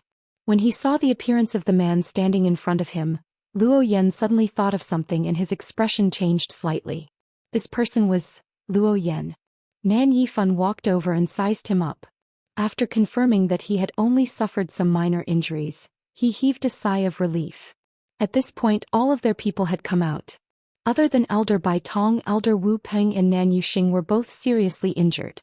Nan Yi and Luo Yan were in a slightly better condition, but they obviously needed a long time to recuperate. He wondered if there would be any side effects. Nan Yifan had mixed feelings. On one hand he was glad that these people except for Elder Bai Tong had all come out alive.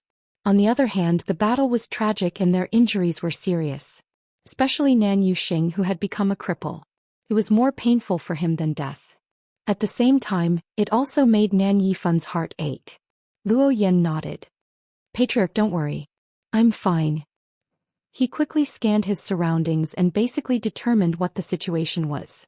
He had known that it was extremely dangerous inside, so it was normal for such an outcome. Now his attention was more on the two unfamiliar men. Those two are, Nan Yifan came back to his senses and said, "Oh, I almost forgot to introduce them to you. These two are Patriarch Yi Zhao and Elder Yi Yu of the Crimson Gold Sky Phoenix clan." Luo Yan was shocked. He had already guessed that these two might be important figures in the Crimson Gold Sky Phoenix clan, but he didn't expect that Yi Zhao, the patriarch, would also come. Suddenly he thought of something. Perhaps they came for the contracted Crimson Gold Sky Phoenix in Shangguanyu? Luo Yan suppressed the many thoughts in his heart and bowed politely. Yi Zhao frowned slightly. These people had all come out, but why wasn't there any movement from Dumpling and the rest? Seeing that Yi Zhao didn't pay much attention to him, Luo Yan wasn't angry. The other party was famous for his arrogance, so it was normal for him to have such an attitude. Besides, from the looks of it, he should still be waiting for the Crimson Gold Sky Phoenix to come out, right? In fact, everyone present had such doubts in their hearts. Since both sides went in together, why was it that only Nan Yi and the rest came out but the other party didn't come out at all? This made people think more about it. Nan Yifan thought for a moment and said, "Yi, do you think Shangguanyu and the rest will still come out?" He hated the other party to the bone and couldn't wait to end their lives with his own hands. Nan Yi paused and sneered. Who knows? Maybe they've already died in there. Chi-Chi. Two figures appeared almost at the same time. Nan Yi looked over and her heart sank. These two people were actually Nan Suhuai and Chuning. What was even more shocking was that other than a few sporadic wounds on their bodies, they were actually fine. From their expressions and state, it was obvious that they weren't injured much. Nan Yifan originally wanted to surround them immediately, but after seeing Nan Suhuai, he was stunned. Why was the dean of Lingxiao College here? At the same time, Nan Suhuai also noticed the strange atmosphere around him and looked over. Nan Yifan? He had actually brought people over? No, the point was that Nan Yi and the rest seemed to have come out before them. Looking around, Nan Suhuai didn't see the person he wanted to see and couldn't help but feel disappointed and worried. Suddenly his expression changed. Clan leader Yi Zhao? Why are you here? Mobile users, please browse for a better reading experience from Love Network. Chapter 1713. Nan Yi suddenly snorted. He actually had the cheek to ask this question? President Nan, don't you know what your precious disciple has done? She must be tired of living to contract a crimson gold heavenly phoenix. Nan Suhuai was stunned. He guessed what Nan Yi was referring to, but wasn't this matter already resolved before? Rong Xiu had clearly sent a letter saying that Yu had brought Dumpling out of Phoenix God Mountain safely. He had always thought that this matter had been satisfactorily resolved. Could it be that he had guessed wrongly? Yi Zhao said lightly. I'm indeed here to look for Shangguanyu and Dumpling. Nan Suhuai's heart sank. What exactly was going on? If they didn't reach a satisfactory conclusion, Yi Zhao would never let them go and even allowed them to leave with Dumpling. Why did he suddenly? Nan Suhuai took a closer look at him. Yi Zhao's expression was calm and nothing could be seen. For a moment he was a little nervous. If Yi Zhao was really here to cause trouble for them, then, Elder Yi Yu's gaze landed on Chuning and he was a little surprised. Nan Suhuai frowned. Elder Yi Yu's lips curled into a smile before he shifted his gaze away. This man must be the person Shangguanyu was looking for in the god-slaying tomb this time. According to what Nan Yi said, Shangguanyu called him Daddy, so they must be father and daughter. He was just a stage 1 warrior, but he had a god realm. If he guessed correctly, he most likely had an indestructible divine body. Shangguanyu was already surprising enough, but he didn't expect her father to be just as extraordinary. This family was really. Nan Suhuai heaved a sigh of relief when he saw that Elder Yi Yu had no intention of causing trouble for them. He turned to look at Chuning, only to find that the latter looked calm as if she didn't take this matter to heart. Nan Suhuai couldn't help but lean closer and ask in a low voice. Chuning, are you really not worried at all? Chuning was stunned. Worried? What are you worried about? Nan Suhuai choked and shifted his gaze away. Those two are the clan leader and the 5th elder of the Crimson Gold Sky Phoenix clan. Chuning nodded. I know. And then, what was the point of asking then? Nan Suhui almost couldn't breathe. Did Chuning not know how big of a trouble it was for Yer to contract a crimson gold heavenly phoenix in private? Dumpling. Chuning blinked. Looking at Nan Suhui's nervous expression, she suddenly understood something. Dean Nan, do you still not know? Boom. Before he could finish speaking, the sound of an intense collision of energy suddenly rang out.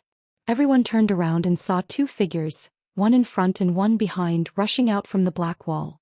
However, the person in front of him was illusory and translucent. He was actually just a soul. The person behind him was tall and sturdy. His face was piercingly cold and his soul conduit realm battle intent surged. It was Shangguan Jing. From the looks of it, the two of them seemed to be fighting. Moreover, it was obvious that Shangguan Jing had the upper hand. That soul's aura was chaotic, and it was obvious that he couldn't hold on much longer. This scene shocked everyone present. Why did another soul suddenly appear? Senior. Nan Yi's eyes widened and she couldn't help but blurt out. Nan Yifan immediately looked at her. You know that person? Nan Yi felt that she had said something wrong. At first she thought that she was the only one who came out, so she skipped to the part where she met Yu Hongshan, who knew that the two of them were actually still alive and they were fighting from inside to outside. At this moment Yu Hongshan, who was in a sorry state, also saw Nan Yi. Help me. He didn't even think about it before he shouted in a deep voice. Shangguan Jing was indeed powerful. Even though he had been cultivating hard for the past 1,000 years, he was still slightly inferior when it came to fighting. If this continued, he would definitely die in Shangguan Jing's hands today. Nan Yi gritted her teeth. Father, this senior helped me before. Let's help him now. It would be great if they could get rid of Shangguan Jing at the same time. When Nan Yifan heard this, he nodded without any hesitation. However, he had just taken a step when a figure suddenly appeared in front of him. It was Nan Suhui. He said with a faint smile. Master Nan, are you going to attack Senior Shangguan Jing?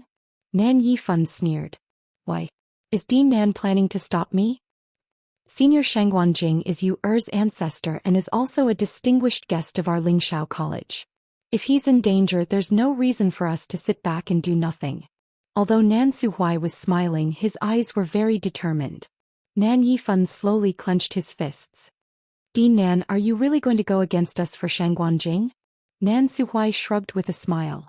Didn't your people already do that previously? Don't you think it's ridiculous to ask me this question now? His gaze landed on Nan Yi meaningfully. If it weren't for your daughter provoking us time and time again and finding trouble with us, things wouldn't have developed to this extent. We haven't gone to find trouble with you yet, but you're planning to make a move on us first? Shangguan Jing was Yu Er's Taizu, so they naturally had to protect him. Nan Yifan sneered when he heard this. It's clearly Shangguan Yu's fault, but now Dean Nan wants to falsely accuse her? You want to push all the blame onto my daughter? Nan Suhui raised his eyebrows. He already knew how Nan Yi explained to these people after she came out. Oh. Nan Suhui asked with interest. Nan Yi said that it's all Yuer's fault? She didn't need to say it. Anyone with a discerning eye can tell what's going on. There seemed to be magma surging wildly in Nan Yifan's chest, as if it would rush out in the next moment. Nan Yuxing was crippled, Elder Bai Tong was dead, and Nan Yi and Elder Wu Peng were seriously injured. This time they could be said to have suffered heavy losses. Nan Yifan had a belly full of anger and didn't know where to vent it. But Nan Suhui seemed indifferent to his agitated emotions. He smiled. Of course, Nan Yi would gloss over everything and describe everything in a way that was beneficial to her. And Nan Yifan doted on her so much, so he naturally believed her without a doubt. If there was no solid evidence, it was useless no matter how much others said. Seeing that Nan Suhui didn't speak, Nan Yifan thought that he was guilty and sneered. Why, Dean Nan doesn't intend to continue. If you really have the confidence, why don't you confront me on the spot? Nan Suhui narrowed his eyes slightly. Confront? He was probably going to pester endlessly. Nan Yifan was even more certain of his guess. He raised his chin slightly and said coldly, If you don't dare to confront me, please step aside immediately. Just as he finished speaking, a clear and cold voice, like the sound of jade striking stone, suddenly sounded. I will confront you. Mobile users, please browse and read. A better reading experience comes from Love Network. Chapter 17:14. The voice was cold and calm, but it also carried a powerful pressure that made people dare not defy it. Everyone present could not help but look in the direction of the voice. On the black wall, the power around the huge totem suddenly surged. The void rippled with it. Then a tall and slender figure walked out from it. The person who came was handsome and elegant. He was dressed in a snow-white robe and he looked elegant. In an instant, everything in the surroundings seemed to dim in color. All the spiritual aura in the world seemed to converge on this one person. Everyone was silent for a moment. The man raised his eyes slightly, and a pair of eyes that were as deep as the sea quietly looked at the crowd. It was a very light look, but it was so dense that no one dared to look at it directly. When he first appeared, everyone thought he was like an immortal. But when they saw this pair of eyes, they were shocked to realize it was an illusion. Everything that happened before was just an illusion. This was not an immortal who flew down from the 9 mysterious heavens, but a devil who stepped on fire from hell. However, such a feeling was fleeting. Xiao's eyes moved slightly, and that thick layer of bloody killing intent quietly dissipated. When they looked at him again, that pair of phoenix eyes had returned to their usual gentle, elegant, indifferent and distant look. Xiao. Seeing the person who came, Nansu Huai and Chuning were the first to react and they both looked happy. Previously they were still worried that he would not be able to come out safely. Now that they saw that he was safe and sound, and even his clothes were as spotless as usual, they immediately relaxed. He nodded slightly at Nansu Huai and Chuning, indicating that he was fine. Then he raised his eyes slightly and looked at Shangguan Jing and Yu Hongshan. Since he came out, the two of them had temporarily stopped fighting. Sensing Xiao's cold gaze on him, Yu Hongshan's heart skipped a beat. Danger. Even Shangguan Jing did not cause such a strong sense of danger to him. Yu Hongshan's mind raced. This man called Xiao looked to be in his early 20s. But his strength was unfathomable. Even he couldn't detect it. More importantly, out of so many people only Xiao came out unscathed. This made Yu Hongshan vigilant. Senior Shangguan, is this the person you mentioned before who betrayed you? Xiao asked calmly. Shangguan Jing came back to his senses and nodded. He vaguely felt that there was something different about Xiao, but he couldn't tell what it was. Xiao nodded. Please do as you wish. He didn't expect this person to still be alive. However, this was also good. Shangguan Jing would be able to deal with him personally to take revenge for what happened back then. Don't worry, no one here will interfere with your matter. You can do whatever you want with him. Xiao said calmly. Shangguan Jing's heart stirred slightly. He finally knew what was wrong. When Xiao said these words, he was using a declarative sentence. His tone was too matter-of-fact, as if he didn't care about the objections of others at all. To put it bluntly, Xiao's words were actually for everyone present to hear. This was an order. Shangguan Jing was secretly shocked. He knew that Xiao had a noble status and had always been high and mighty. But apart from him, the head of the Nan family, Nan Yifan, was also here today. The Nan family's status was higher than Yuntian Towers. If he said this, Nan Yifan, Shangguan Jing subconsciously looked at Nan Yifan and was suddenly stunned. Why did Nan Yifan's reaction seem a little off? Nan Yi had also noticed this.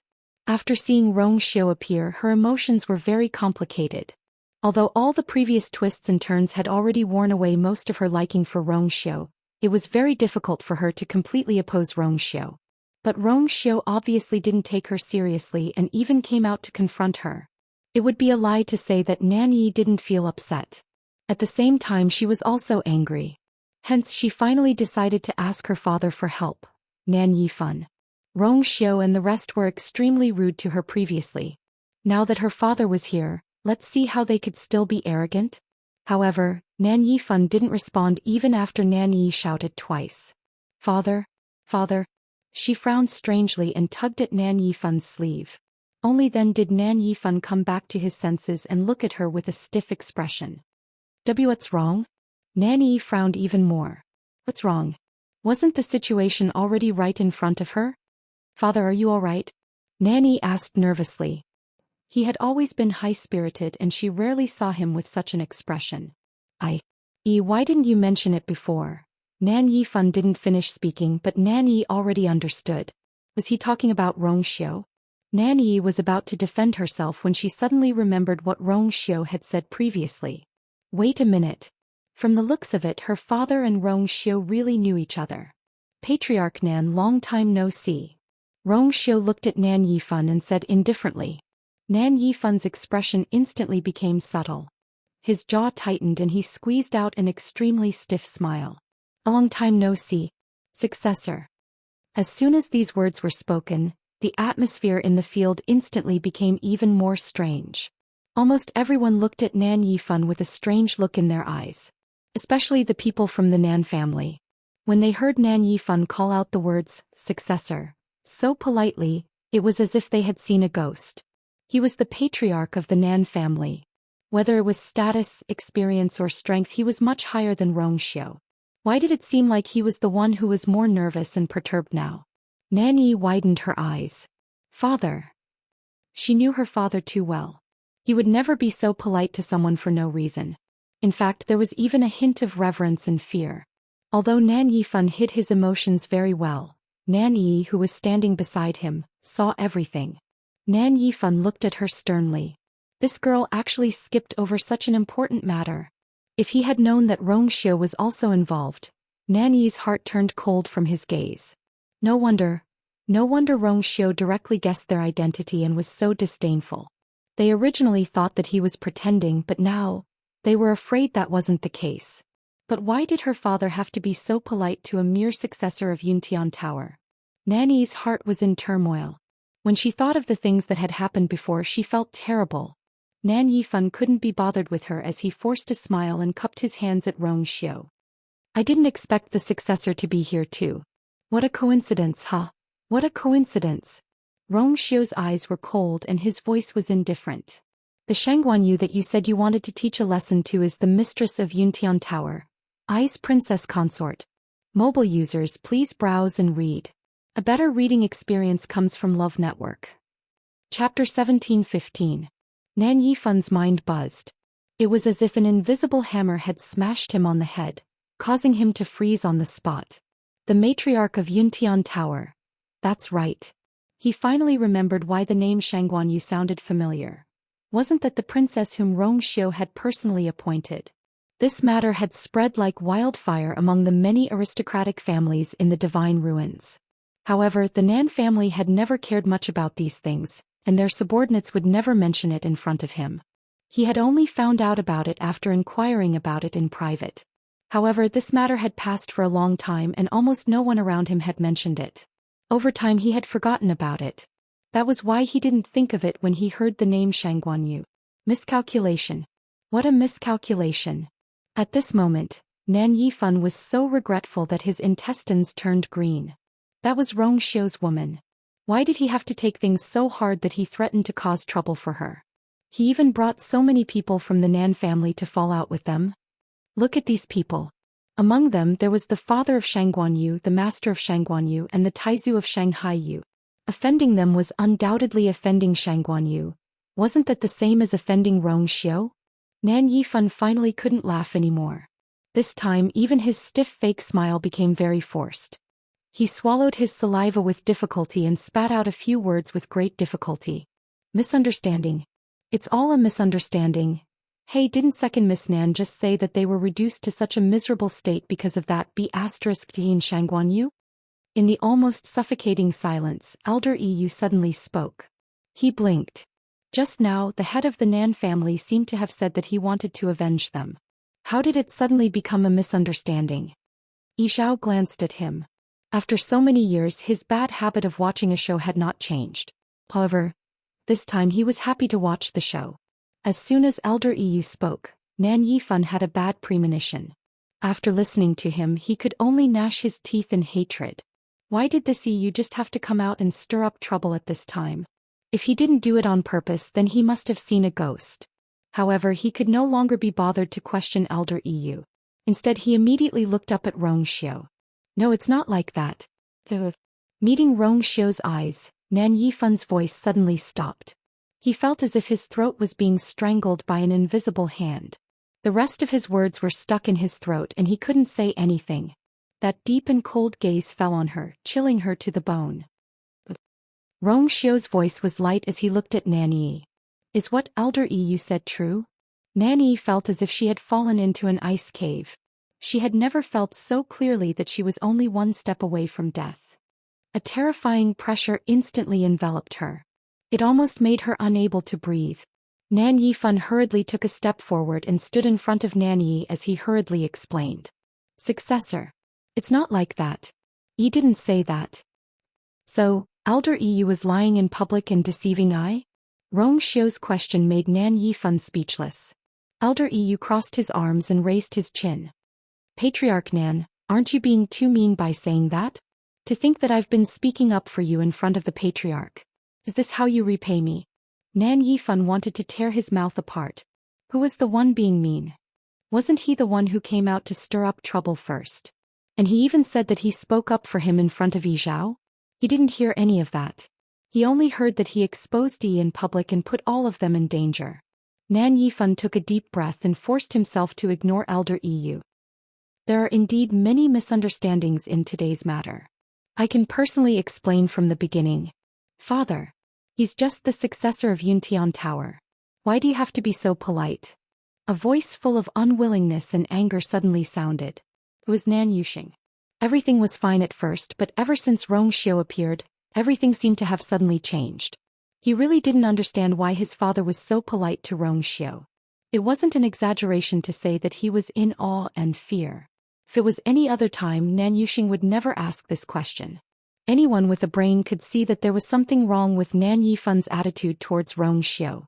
However, Nan Yuxing had already lost his mind. He was seriously injured and his mind was already a little muddled. When he saw this scene, he was instantly furious and burned the last string of reason in his heart. Thus, he suddenly shouted this sentence in a crazy manner. Yuxing. Nan Yifan was also stunned, and then endless anger surged in his heart. This unfilial son, does he know what he's saying? The situation was already difficult enough for him, and now that Nan Yuxing had interfered, the situation became even worse. Nan Yifan suddenly raised his hand and shouted sternly. Come and apologize to the successor immediately. His words didn't serve as a warning to Nan Yuxing. Instead, it made him even crazier. Previously, when he was facing Rong Xiu, his attitude had always been high and mighty. Even if he wasn't a match for Rong Xiu, he actually didn't take Rong Xiu seriously. How could Yuntian Tower be compared to the Nan family? However, now Nan Yifan was asking him to bow down to Rong Xiu. He would never agree. He's not worthy. Nan Yuxing straightened his neck and shouted. Slap. A loud and clear sound of a slap suddenly rang out. It was Nan Yifan who gave him a hard slap across the air. Nan Yuxing's voice instantly disappeared. His cheek was slapped to one side and it quickly became red and swollen. Nan Yifan was so angry that his chest violently rose and fell, and his palm was still trembling slightly. Eldest young master.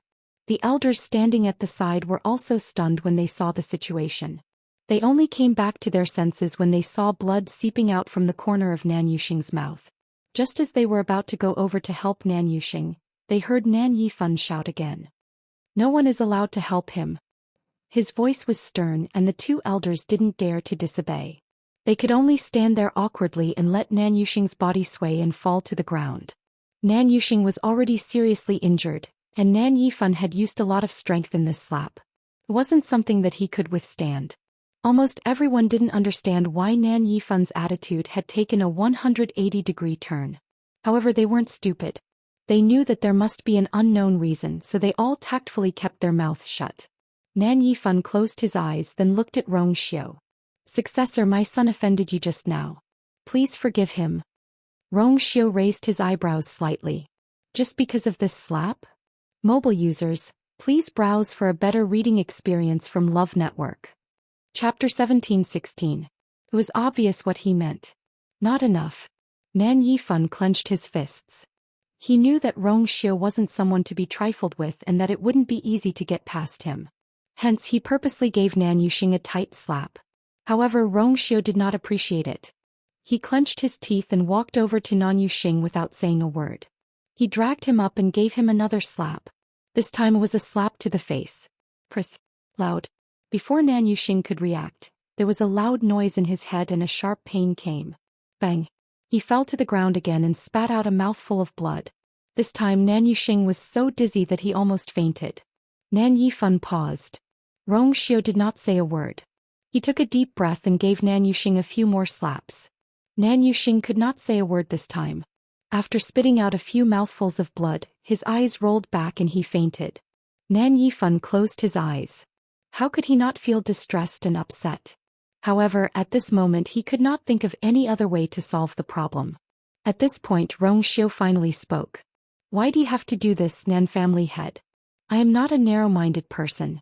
Why would I care about what he said? Nan Yifan spat out a mouthful of blood. You don't care? If you don't care, why didn't you say anything earlier? You only spoke when Nan Yuxing fainted. However, he could not say these words directly. Nan Yifan threw Nan Yuxing to the ground. He spoke rudely to the saint and should be taught a lesson. Speaking of which, it's my fault for not teaching my son well. I'm really ashamed. When Nan Yifan said this, there was a hint of anger on his face. It was as if he wanted to kick Nan Yuxing a few more times.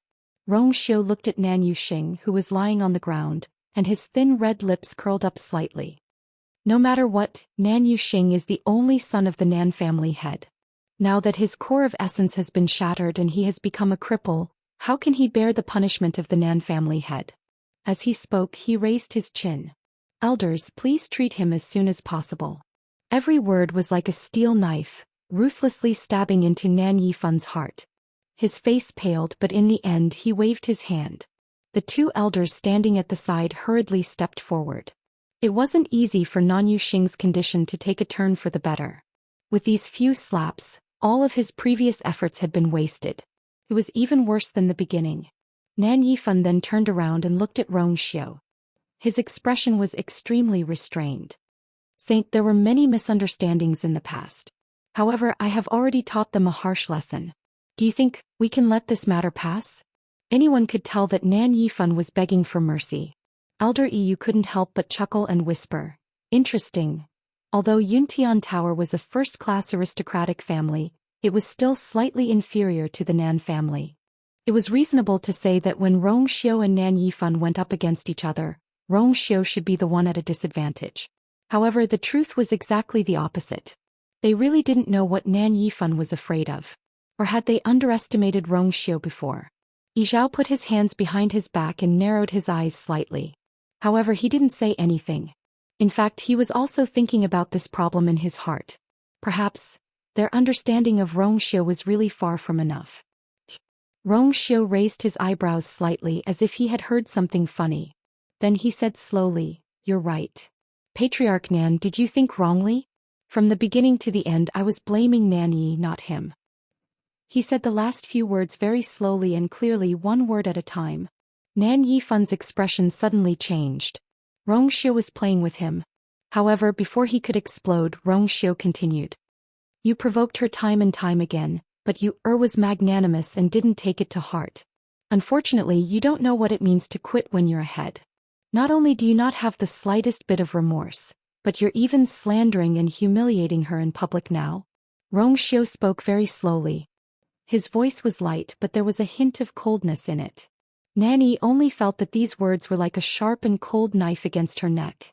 Back and forth, just waiting for the most suitable time to cut down ruthlessly. She trembled all over and her legs went weak unconsciously. She subconsciously looked at Nan Yifan. Dad. Rong Xiu wanted to kill her. He was determined to kill her. How could Nan Yifan feel good? He had already gone all out just now and almost lost half of Nan Yuxing's life, but he didn't expect that Rong Xiu still wouldn't let it go. After hesitating for a long time, Nan Yifan said with difficulty. What exactly does the saint want? Rong Xiu must have seen through all his tricks at a glance. It was obvious that Rong Xiu didn't care about those things at all. He would only stop when he was truly satisfied. So Nan Yifan simply chose to ask directly. Rong Xiu laughed. Patriarch Nan is straightforward enough. Then I won't beat around the bush. He raised his chin slightly and glanced at Nan Yi coldly. I want her tongue. His voice was low and his tone was extremely light, but it was not to be disobeyed. This wasn't a compromise or a discussion but an order. Nan Yifan felt as if a huge rock was pressing down on his chest. He knew that Xiao had always been ruthless and merciless. Today their people had offended him ruthlessly, so he would definitely take revenge. But this request was really too much. He only had this one daughter and had always regarded her as the apple of his eye. Usually he would coax her for a long time and dote on her very much. Now that Xiao wanted to cut off her tongue, Nan Yifan couldn't accept it no matter what. Nan Yi clutched his sleeves tightly. Her eyes were red and bean-sized tears kept falling. Father. Don't be like this. She had clearly seen her elder brother's miserable state just now. At this moment she completely understood that her father was indeed extremely afraid of Xiao. If her father really agreed to this request, hot tears fell on the back of Nan Yifan's hand. He closed his eyes and held Nan Yi's hand. I don't agree to this condition. He could accept other punishments, but he was definitely not willing to sacrifice his bloodline. Just now he seemed to be extremely ruthless towards Nan Yuxing, but in fact he had been controlling his strength and skills, so he didn't cause any fatal injuries. But if he handed Nan Yi to Xiao to deal with the consequences, he didn't even dare to think about it. Xiao didn't look surprised, as if he had already expected this. The corners of his lips seemed to be smiling as he said lightly, Patriarch Nan, I've already given you face. Unfortunately he didn't want it. Nan Yifan immediately tensed up. Sensing his nervousness, Nan Yi had a bad feeling. Suddenly she had an idea and shouted at Yi Zhao and Elder Yu in a sharp voice. Patriarch Yi Zhao. That Shangguan Yu privately contracted the crimson gold heavenly phoenix, which is a heinous crime. Xiao is also wrong for trying to cover it up. Are you really going to sit back and do nothing? Digression. It's the last 3 days, please vote. Every extra vote can be added to the explosive update on the 11th of next month. Xiaoxiang and QQ Reading have super surprise New Year's Day activities respectively, and they have already pinned the comments section to welcome everyone to participate.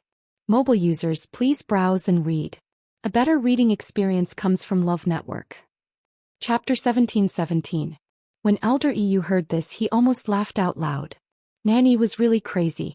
She was about to die, but she still dared to say such things? She was afraid that she wouldn't die completely. Based on the current situation, the Nan family was completely at a disadvantage. Nanny was undoubtedly treating them as her last straw, and she was still hoping that they would help her.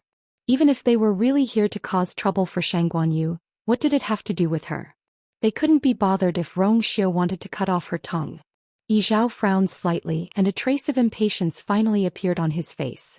Nanny thought that she had persuaded the other party and was secretly delighted. Then she heard Xiao laugh and ask, Clan leader Yi Zhao, do you want to help them? Yi Zhao spat out coldly. What does their life and death have to do with me? The reason why he was impatient was purely because he felt that it was too noisy after hearing Nanny talk about this over and over again. Xiao nodded and a smile appeared on his lips. Thank you for your understanding, clan leader Yi Zhao. The two of them had only exchanged a few words and had already finalized the result. One couldn't be bothered while the other was determined to kill. Nanny felt like she had fallen into an ice cave. She never expected that the other party would be so indifferent. Nanny was almost crazy after being forced into a desperate situation. She shouted at the top of her lungs. Clan leader Yi Zhao.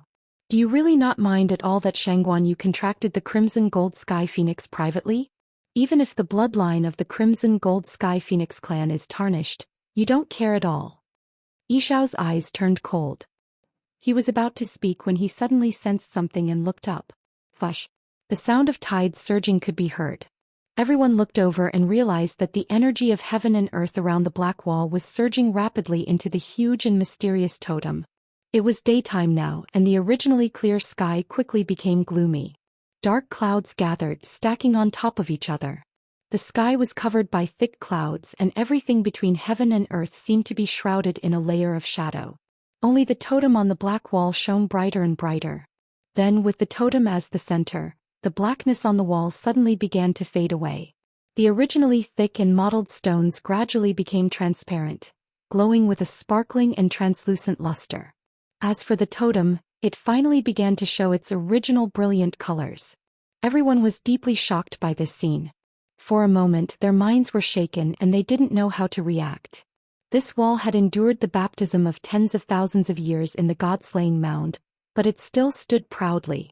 It was always deep and heavy. Every stone piled on top of it was deeply engraved with everything that had happened here.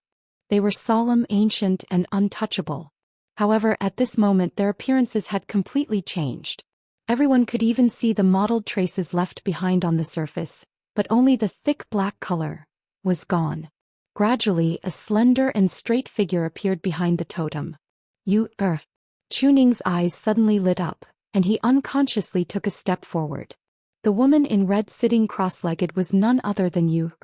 At this moment she was sitting cross-legged quietly, staring intently at a transparent page in her hand. Her black hair hung down and her side profile was beautiful and calm.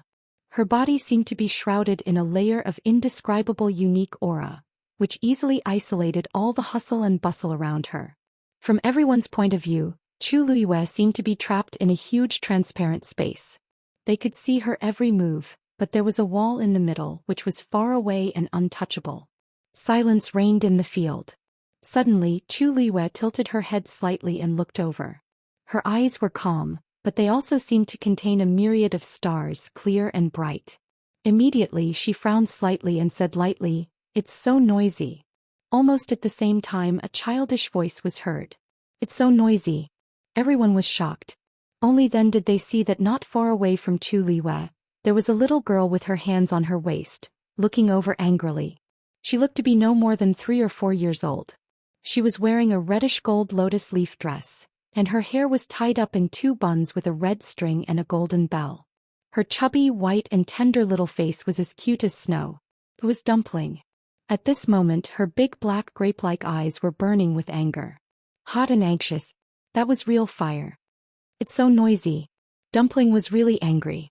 Ever since she was swallowed into this strange space, she had been looking for traces of Ayu. After searching back and forth for a long time, she was finally pushed here by a strong force not long ago, and only then did she see Ayu. When she saw Ayu she wanted to pounce on her. But she soon realized that Ayu seemed to be busy with something. So she waited obediently at the side. In the end, not long after, the originally dark space gradually brightened. Then she heard a lot of noise. Especially that sharp and ear-piercing female voice which annoyed Dumpling to death. Now she was disturbing Ayu. She would never tolerate it anymore. "I've said it before." She raised her hand and pointed at Nanyi. Really? Seeing Dumpling appear and criticize her directly, Nanyi panicked for a moment. But she quickly calmed down. What was there to worry about? The more this crimson gold heavenly phoenix protected Shangguanyu, the angrier clan leader Yi Zhao and the rest would be. How could the noble crimson gold heavenly phoenixes tolerate their own kind contracting with a human? Moreover, they were so loyal and sincere. This time she didn't believe that Yi Zhao and the rest could tolerate it. She sneered, turned her head and said, "Clan leader Yi Zhao, did you see that?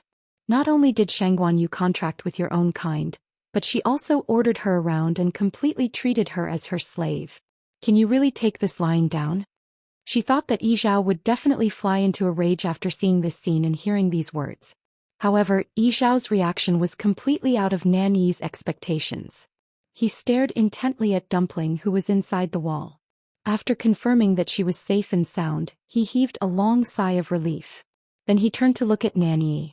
Meeting those cold and dignified eyes, Nanyi suddenly felt a surge of uneasiness. "What nonsense are you talking about?" Yi Zhao's brows moved slightly and he said calmly and dignified. "Dumpling is Shangguanyu's contracted beast. Isn't it normal to speak up for her?" Mobile users, please browse and read. A better reading experience comes from Love Network. Chapter 17-18. Nanyi widened her eyes in disbelief. Nanyi Fun and the rest also quickly turned around and looked at Yi Zhao, almost suspecting that they were hallucinating. What did Yi Zhao just say? Very normal. He actually felt that this matter was very normal. Could it be that he's crazy? In an instant, Nanyi felt that the world was in chaos. Yi Zhao. He was famous in the Divine Ruins world. Almost everyone knew how much he hated and was indifferent to the human race. But now his own clan had formed a contract with the human race and he actually didn't care? All the words that Nanyi had prepared were suddenly stuck in her throat and she couldn't say anything else. She pinched herself hard and relied on this pain to confirm that she wasn't dreaming. And those words were indeed spat out by Yi Zhao. What do you mean? Nan Yi stuttered. At this moment she had already sensed that things seemed to be different from what she had expected.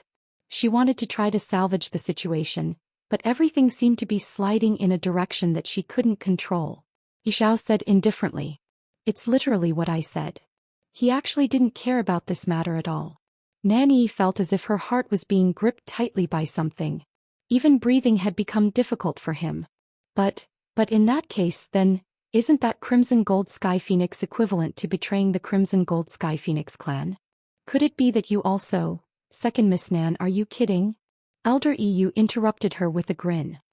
Dumpling is the young master appointed by our ancestors and the next clan leader of our Crimson Gold Sky Phoenix clan. Anyone can betray our clan, but she is the only one who can't. His indifferent words were tantamount to a heavy hammer that smashed fiercely into Nan Yi's heart. Her mind buzzed and instantly went blank. Young master. That Crimson Gold Sky Phoenix was actually the young master of the Crimson Gold Sky Phoenix clan. And it was appointed by their ancestors. Then, she said so much just now, wasn't it all a joke in their eyes? Nan Yi's vision turned black and she fell to the ground. Second miss. An elder was standing by the side. Seeing this, he hurriedly went forward and supported Nan Yi. Second miss, are you all right? Nan Yi's legs went weak and she almost couldn't stand steadily. Her body was cold and her mind was in a mess. At this moment she really wished that she would just faint. Everything that happened just now kept replaying in her mind, making her feel extremely embarrassed. She wished she could find a hole to hide in and never appear in front of these people again. To think that she had thought that by saying so much she would be able to stir up a conflict between Yi Zhao and Shangguanyu. She had thought that she would be able to use this opportunity to destroy Shanghaiyu once and for all. Who would have thought Yi Zhao and the others had been standing on the same side as Shangguanyu from the very beginning? From the beginning to the end she was the only one. A clown. What a joke. Nan Yi was trembling all over. Her face was pale and she looked miserable. Where was the dignity and arrogance of the second miss of the Nan family? Nan Yifan was also stunned by this sudden turn of events. He stood there for a long time without moving. He didn't know what to say or do. When Nan Yi said those words he had a laissez-faire attitude. Although he didn't show his emotions on his face like Nan Yi, didn't he have the same thoughts as Nan Yi in his heart? At this moment he couldn't be bothered to help Nan Yi. Because he himself was panicking. Young master. The young master of the Crimson Gold Sky Phoenix clan. He couldn't help but turn around. If he hadn't heard it with his own ears, who would believe that such a little girl was actually the young master of the Crimson Gold Sky Phoenix clan? Countless thoughts flashed through Nan Yifan's mind. Before this he had never heard of the Crimson Gold Sky Phoenix clan having a young master in the Divine Ruins world. Then this matter was very likely to have happened recently. The Crimson Gold Sky Phoenix clan did seem to have held an ancestral worship ceremony some time ago. If he didn't guess wrongly it should be at that time. But this Crimson Gold Sky Phoenix was Shangguanyu's contracted magical beast. How did she sit on the position of young master? Logically speaking, such an identity was a stain on the Crimson Gold Sky Phoenix clan. It was already good enough that she didn't become a sinner. How did she ascend to become the young master? Nan Yifan was extremely shocked and puzzled. But he didn't even have the qualifications or courage to ask this question. Earlier, Elder EU had clearly said that the position of young master was personally appointed by their ancestor. He couldn't even afford to offend Yi Zhao, so how could he dare to question the ancestors of the Crimson Gold Sky Phoenix clan? No wonder Yi Zhao, the clan leader, had personally made a move. How could he not be worried that something had happened to the young master? Previously he felt that Yi Zhao and Nan Yifan were very concerned about the person they were looking for. But he never expected that the true identity of that little girl would be so shocking. Everything had become a hopeless situation. Yi Zhao looked coldly at Nan Yi. I forgot to say that Dumpling is a rare genius in our clan. She has the most noble bloodline of the Crimson Gold Sky Phoenix clan. The purest bloodline. Saying that she had tarnished the bloodline of the Crimson Gold Sky Phoenix clan. Was there anything more ridiculous than this? Nan Yi's eyes rolled back and she finally fainted. The elder at the side looked at Nan Yifan with a troubled expression. Patriarch, this Nan Yifan clenched his fists tightly and almost gritted his teeth. He was no longer in the mood to care about Nan Yi's situation. Today they had completely offended Rongxiu and the Crimson Gold Sky Phoenix clan. It was still unknown what kind of storm the entire Nan family would suffer. Fainted? Rongxiu asked lightly. It's fine. With a wave of his sleeve, a black figure suddenly appeared in front of everyone. It was a puppet made entirely of black fine iron. It was tall and wore a suit of armor that was tough and iron-blooded. Golden flames were burning where its originally empty eyes were originally. The hearts of everyone present shuddered. The combat power of this puppet was probably extremely strong. Although there were no fluctuations of origin power around his body, that terrifying pressure was extremely frightening. Rongxiu's voice was indifferent. Sky Demon, pry open her mouth. Mobile users, please browse and read. A better reading experience comes from Love Network. Chapter 1719. Upon hearing this order, the puppet immediately bowed respectfully. Then with a tap of its foot, it charged towards Nan Yi. He was extremely strong and with just a stomp, several cracks appeared on the ground. As for his figure, he was already like an arrow that had left the bow, flying away at lightning speed. In the blink of an eye, he was already not far from Nan Yi. The elder supporting Nan Yi was shocked and immediately set up a barrier in front of him while retreating at the same time. However, these defenses couldn't even withstand a single blow from the puppet. Boom! He punched out and the barrier instantly shattered. Violent energy surged in all directions. Some of it collided with the Sky Demon, but it didn't even leave a mark. God puppet! Nan Yifan's expression also changed. He immediately rushed forward and tried to stop the Sky Demon. However, the Sky Demon's speed was not inferior to his at all.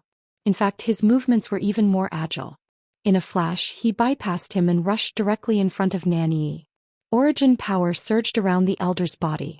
But before he could make a move, the Sky Demon had already kicked his wrist. Crack! The sound of bones breaking was especially crisp. Ah! That elder cried out in pain and unconsciously loosened his grip. Nan Yi was instantly snatched away by the Sky Demon. Nan Yifan's heart sank. Yi. The Sky Demon ignored him and used his elbow to clamp down on Nan Yi's neck, while his other hand pinched her chin tightly. The intense pain woke Nan Yi up again. When she came back to her senses, she realized that she was tightly clamped down. Her chin seemed to have been dislocated, and the Sky Demon's strength was extremely ruthless. This directly shattered half of her jawbone. She was forced to open her mouth and cold air continuously poured into her lungs, causing her to feel cold all over. She had a bad feeling and started to struggle frantically. However, the Sky Demon's combat strength was extremely strong. Even at her peak, she was no match for the Sky Demon, let alone now. Then something flew over quickly. Sharp. Boiling hot. Nan Yi felt her vision blur. Then she heard something fall out and smash on the ground. Only then did the heavenly demon release her and return to Rongxiu's side in a flash. Nan Yi's body suddenly loosened and she fell to the ground. Her hand seemed to be pressing down on something. She turned her head stiffly. A piece of tongue with dark red bloodstains was lying quietly on the ground. It was still warm. Nan Yi was shocked. Then an indescribable and terrifying pain came from his mouth. The thick smell of blood instantly filled his mouth. Nan Yi widened her eyes in horror. Her tongue. That was her tongue. Rongxiu had really cut off her tongue just now. Nan Yi let out a mournful cry as she sobbed. She wanted to say something, but all that came out of her mouth was a whimper. She couldn't say another word. Nan Yifan's face paled, his body swayed, and he almost fell. He had doted on Nan Yi since she was young. Now that he had to watch her tongue being cut off, how could he bear it? Blood kept flowing from the corners of Nan Yi's mouth and her face was filled with tears. She looked really miserable. The scene was dead silent. Other than her whimpering cries, there were no other sounds. Everyone was shocked by Rongxiu's straightforward move. No one expected that Rongxiu would actually do as he said. He said that he would cut off Nan Yi's tongue. Even if Nan Yifan and the rest stopped him, he would still do it. Rongxiu was a little irritated by her mournful voice. He narrowed his eyes dangerously. If you continue to make noise, I have ways to shut you up forever. Nan Yi's voice stopped abruptly. Her blood surged, her chest and abdomen churned, and more blood flowed from the corners of her mouth. However, after being glanced at by Rong Xiu's deep and cold eyes, she didn't dare to make a sound. She had no doubt that Rong Xiu would definitely do this. Yi. Luo Yan walked over quickly. Nan Yi looked at him without saying a word, but tears kept falling. Luo Yan's heart ached when he saw her like this. He took out a pill and fed it to her. But Nan Yi's mouth was full of blood and she was in so much pain that she couldn't swallow the pill. The veins on Luo Yan's forehead bulged, but in the end he could only endure it. He wanted to take revenge on Rong Xiu. However, this matter wasn't so easy. Not to mention that Rong Xiu's strength had increased a lot. He still had many trump cards that he hadn't revealed yet. It was really difficult to do anything to him. Just the attitude of the family head was too much to think about. Nan Yi was his only daughter and he had doted on her for so many years. How could his heart not ache? But, until now, Nan Yifan hadn't done anything to Rong Xiu. Coupled with his abnormal attitude when facing Rong Xiu previously, one couldn't help but think more about it. Nan Yifan would never be so polite to someone for no reason, and it wouldn't be an exaggeration to say that he would swallow his anger. He seemed to be rather afraid of Rong Xiu. What was he afraid of? Luo Yan didn't know. However, he understood that the things that were involved in this matter had definitely exceeded their expectations. So much so that Nan Yifan could swallow his anger. Besides, even if they disregarded everything and fell out with Rong Xiu, then what about the Crimson Gold Heavenly Phoenix? They were also on Shangguan Yu's side. In other words, all the grievances and pain today, Nan Yi had to bear it even if she didn't want to. Mobile users, please browse and read. A better reading experience comes from Love Network. Chapter 1720. Boom. Just as the situation reached a stalemate, the sound of an intense energy collision was heard. It was Shangguan Jing and Yu Hongshan fighting again. Yu Hongshan was already at a disadvantage. Now that he saw the Nan family suffer losses again and again, he had become the target of public criticism. He couldn't help but feel angry and anxious. He thought that by relying on Nan Yi and the Nan family he still had some chance of winning today. Who knew that the remaining two parties were even more difficult to deal with? He didn't know what was so powerful about that Rong Xiu. But Nan Yifan's attitude was enough to explain many things. Besides, there was also Yi Zhao. The Crimson Gold Sky Phoenix clan clearly wanted to side with Shangguan Yu today. Shangguan Jing was a Taizu from Shangguan Yu, so they would naturally help. Now he was already at the end of his rope. His psychological defense line collapsed, and Yu Hongshan's combat strength declined rapidly. Soon he began to be defeated. Shangguan Jing took advantage of the opportunity to pursue him and beat him fiercely. He vented all the grudges of the past 1,000 years. Not long after, Yu Hongshan made a huge mistake, and Shangguan Jing seized the opportunity to give him a fatal blow. Bam! Yu Hongshan's translucent body finally exploded with this sound. Vanished into thin air. His soul was destroyed. Phew! Shangguan Jing let out a long sigh. He didn't expect that Yu Hongshan had lived for more than 1,000 years in this black wall. But fortunately, all of this was finally over. The trace of unwillingness and anger that had accumulated in the depths of his heart finally dissipated with Yu Hongshan's complete death. For a moment he was secretly glad that he had followed Yu here this time. Otherwise, how would he have the chance to settle these old matters? Shangguan Jing looked up at Chu Liyue. Now he only hoped that Yu could come out safely. Among those present, only the Nan family was suffering. Nan Yifan closed his eyes. The situation today was too unfavorable for them. They had no chance of winning if they forced it. The only thing they could do was to endure all of this. He walked to Nan Yi's side. When he saw Nan Yi's current state, his heart felt like it was being gripped tightly by something and it hurt terribly. However, even he had to admit that Nan Yi's fate today was to a large extent caused by herself. Of all people to offend, why did he have to offend Rong Xiu? If she had only angered Rong Xiu, he could still fight for her. However, her words had completely offended the Crimson Gold Sky Phoenix clan. Nan Yifan was filled with regret. If he had known earlier, he would never have let her come here. However, it was too late to say anything now. Let's go home. His voice was low and hoarse. Nan Yi looked at him with empty eyes. Disappointment? No, it was despair. She thought that her father would protect her. But no. Everything that had happened in the past seemed like a joke now.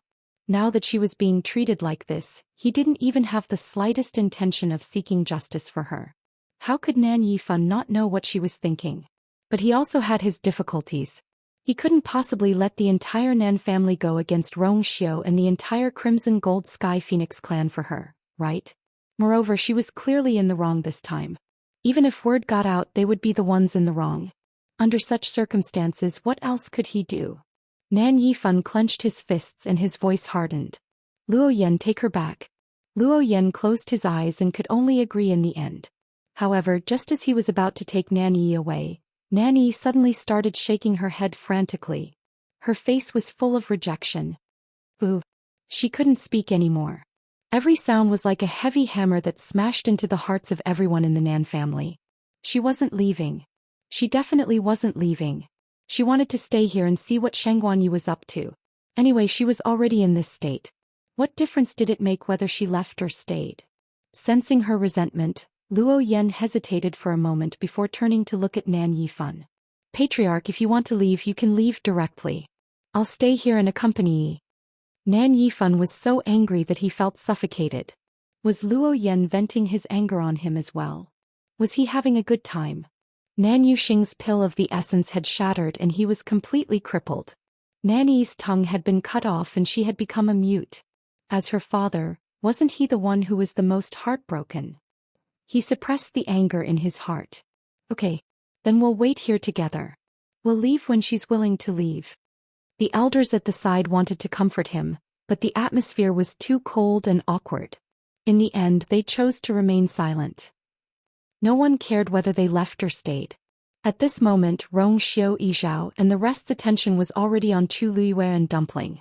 Everyone had come out and only the two of them were still trapped inside. And for some reason, the black wall had started to become transparent, which made them feel even more uneasy.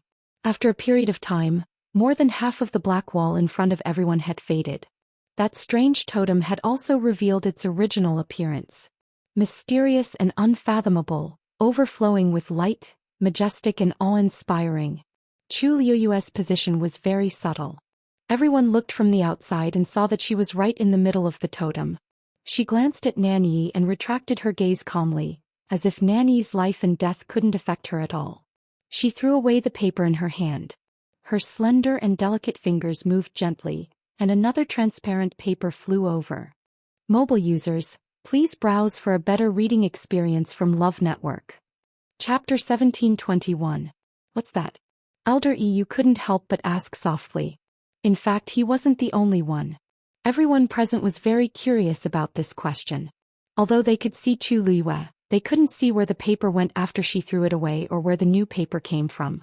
The only thing they could see was that Chu Luiyue seemed to be very focused on studying these things. As for what was written on the transparent paper, no one knew. Yizhao didn't answer Elder EU's question. He just turned his gaze and glanced at Dumpling. Sensing his gaze, Dumpling opened her mouth and smiled brightly. Thank you, Grandpa Leader. She originally only felt that this place was very strange and was afraid that IU would encounter some danger that she couldn't handle. Thus, she tried to send a message for help. She didn't expect them to really come. Although Dumpling looked young, she had been by Chu Liuyue's side for many years and was very mature. It wasn't that she didn't know what it meant for Grandpa Leader to come personally. Thus she was very touched and grateful. Therefore she was not stingy with her big smile. Seeing the bright smile on Dumpling's cute little face, Yizhao's heart suddenly felt as if it had been hit by something. It was very tender and loving. His expression didn't change much and was still very dignified. Didn't I tell you before that if you encounter any danger, just say it? You're the young master. The clan will naturally do its best to save you. Elder EU stood at the side and glanced at him lightly. TSK. He clearly wanted to take the opportunity to improve his relationship with Dumpling, but he still said so much nonsense. Even if Dumpling wasn't the young master, he had to come personally. Of course, he definitely couldn't say this in front of him. He had to leave some face and dignity for the clan leader, right? Thus, Elder EU took a step forward with a smile and said, Dumpling, don't worry. Grandpa Fifth Elder is waiting for you here. Dumpling nodded vigorously and clenched her little fists. Yes. Grandpa Fifth Elder, wait for me. Elder EU was very satisfied when he saw the smile on her little face and heard her call him Grandpa Fifth Elder. It was worth it. Today's trip was really worth it. Elder EU couldn't help but move closer to Yizhao. He chuckled and couldn't hide his pride. Clan leader, I see that Dumpling is very happy. Do you think I'll be able to hug Dumpling when she comes out this time? As soon as he finished speaking, he suddenly felt a chill on his neck. Yizhao looked at him coldly. What are you daydreaming about? He hadn't even hugged her yet and now it was his turn? Elder EU, if you want to hug me, say it yourself. If you don't say it, who will know? You're too embarrassed to say it, but you don't want others to think about it? Domineering. Unreasonable. Elder EU snorted and said, That's right. That might not be a dream. But Patriarch, you always have a straight face. Aren't you being too serious? Which child would like it? As he spoke, he retreated to the side. If I stand here, Dumpling might not even come to hug me. Yizhao looked at him again. EU, no one will treat you as a mute if you don't speak. Elder EU trembled. Then he straightened his neck. Who's afraid of who? As long as Dumpling was happy, so what if the Patriarch was unhappy? Inside the wall, Chu Luiyue threw away the paper in her hand again. The sound of the zither rang in her ears. She raised her eyes and looked forward. And, the last three. Digression. What's missing today will be made up for in tomorrow's update. Although it's lying in the draft box, it will still be published tomorrow, huh? Waving my little hands to beg for monthly votes. Mobile users, please browse and read. A better reading experience comes from Love Network. Chapter 1722. She had barely managed to memorize half of the entire song. In addition, the more she listened to it, the more pain and torture she felt at the beginning. The current Chu Luiyue could basically listen to the zither music calmly and flip through the zither scores in front of her. From over 10,000 copies to the last 3 copies, no one knew what kind of pain and suffering she had gone through in the process other than herself. But fortunately, all of this was finally coming to an end. The 3 transparent pieces of paper floated quietly in front of her. Chu Luiyue held her breath and watched intently. Then she chose the middle one. The moment she held it in her hand, the transparent paper shone brightly. However, Chu Luiyue was already used to all of this as she calmly looked at it in detail. She was so focused that the onlookers outside couldn't help but quieten down, as if they were afraid of disturbing her. Nan Yifan stared at her for a while, his eyes full of scrutiny and suspicion, wandering back and forth between her and the transparent paper in his hand. He seemed to be suspecting something, but he wasn't sure. After thinking about it, he only felt a headache and had no choice but to rub his temples. Patriarch. A weak and low voice sounded. Nan Yifan turned his head to look, only to find that Elder Wu Peng had silently walked behind him without him noticing. Seeing that it was him, Nan Yifan's expression eased a little. Elder Wu Peng, what's the matter? Elder Wu Peng glanced at Nan Yi and said in a low voice. Patriarch, actually, Second Miss didn't mean to make things turn out like this. He had been with Nan Yifan for many years and could naturally tell that Nan Yifan felt sorry for Nan Yi, but at the same time he also had some resentment. Originally it was a good experience, but in the end it turned out like this. This was something no one wanted to see. Nan Yifan thought that he was going to speak up for Nan Yi and frowned. Elder Wu Peng, since things have come to this, there are some things that really don't need to be said anymore. Patriarch, do you know why Second Miss has been chasing after them? Elder Wu Peng sighed. If it's really because of personal grudges, not to mention you, even I, an eldest young master, would never agree. These words made Nan Yifan's expression change slightly. He was well aware of Elder Wu Peng's character. It was indeed unlikely that he would allow Nan Yi to cause trouble. As for Nan Yuxing, although he was disappointed in his performance today, anyone who had their primordial core shattered and became a cripple wouldn't be able to calm down in a short period of time. So, there's really something else going on? Nan Yifan's expression became much more serious. If you have any difficulties, please tell me, Elder Wu Peng. Elder Wu Peng paused. The thing you asked second young mistress to find seems to be on that Shangguan Yu. Nan Yifan's expression suddenly changed. First, he looked around to make sure that everyone's attention was on the Shangguan Yu. Then he asked cautiously, really? Elder Wu Peng gently nodded. This old man has used the Great Star Catcher plate to deduce. Second young miss also sensed the aura of that thing on her body. There shouldn't be any mistake. Nan Yifan frowned and fell silent. If that was the case, then it was understandable why Nan Yi and the others had been chasing after Shangguan Yu. Why would that thing be on her body? Nan Yifan couldn't figure it out. I remember that you guys seem to have entered this god-slaying tomb together? Elder Wu Peng nodded as he briefly recounted the events that had transpired. Nan Yifan had mixed feelings. Previously, Nanny only said that there was some conflict between the two sides in the god-slaying tomb, but she didn't explain the cause and effect clearly. Now that Elder Wu Peng had explained it, many things could finally be explained. Although it was indeed Nan Yi and the others who had provoked the other party in the beginning.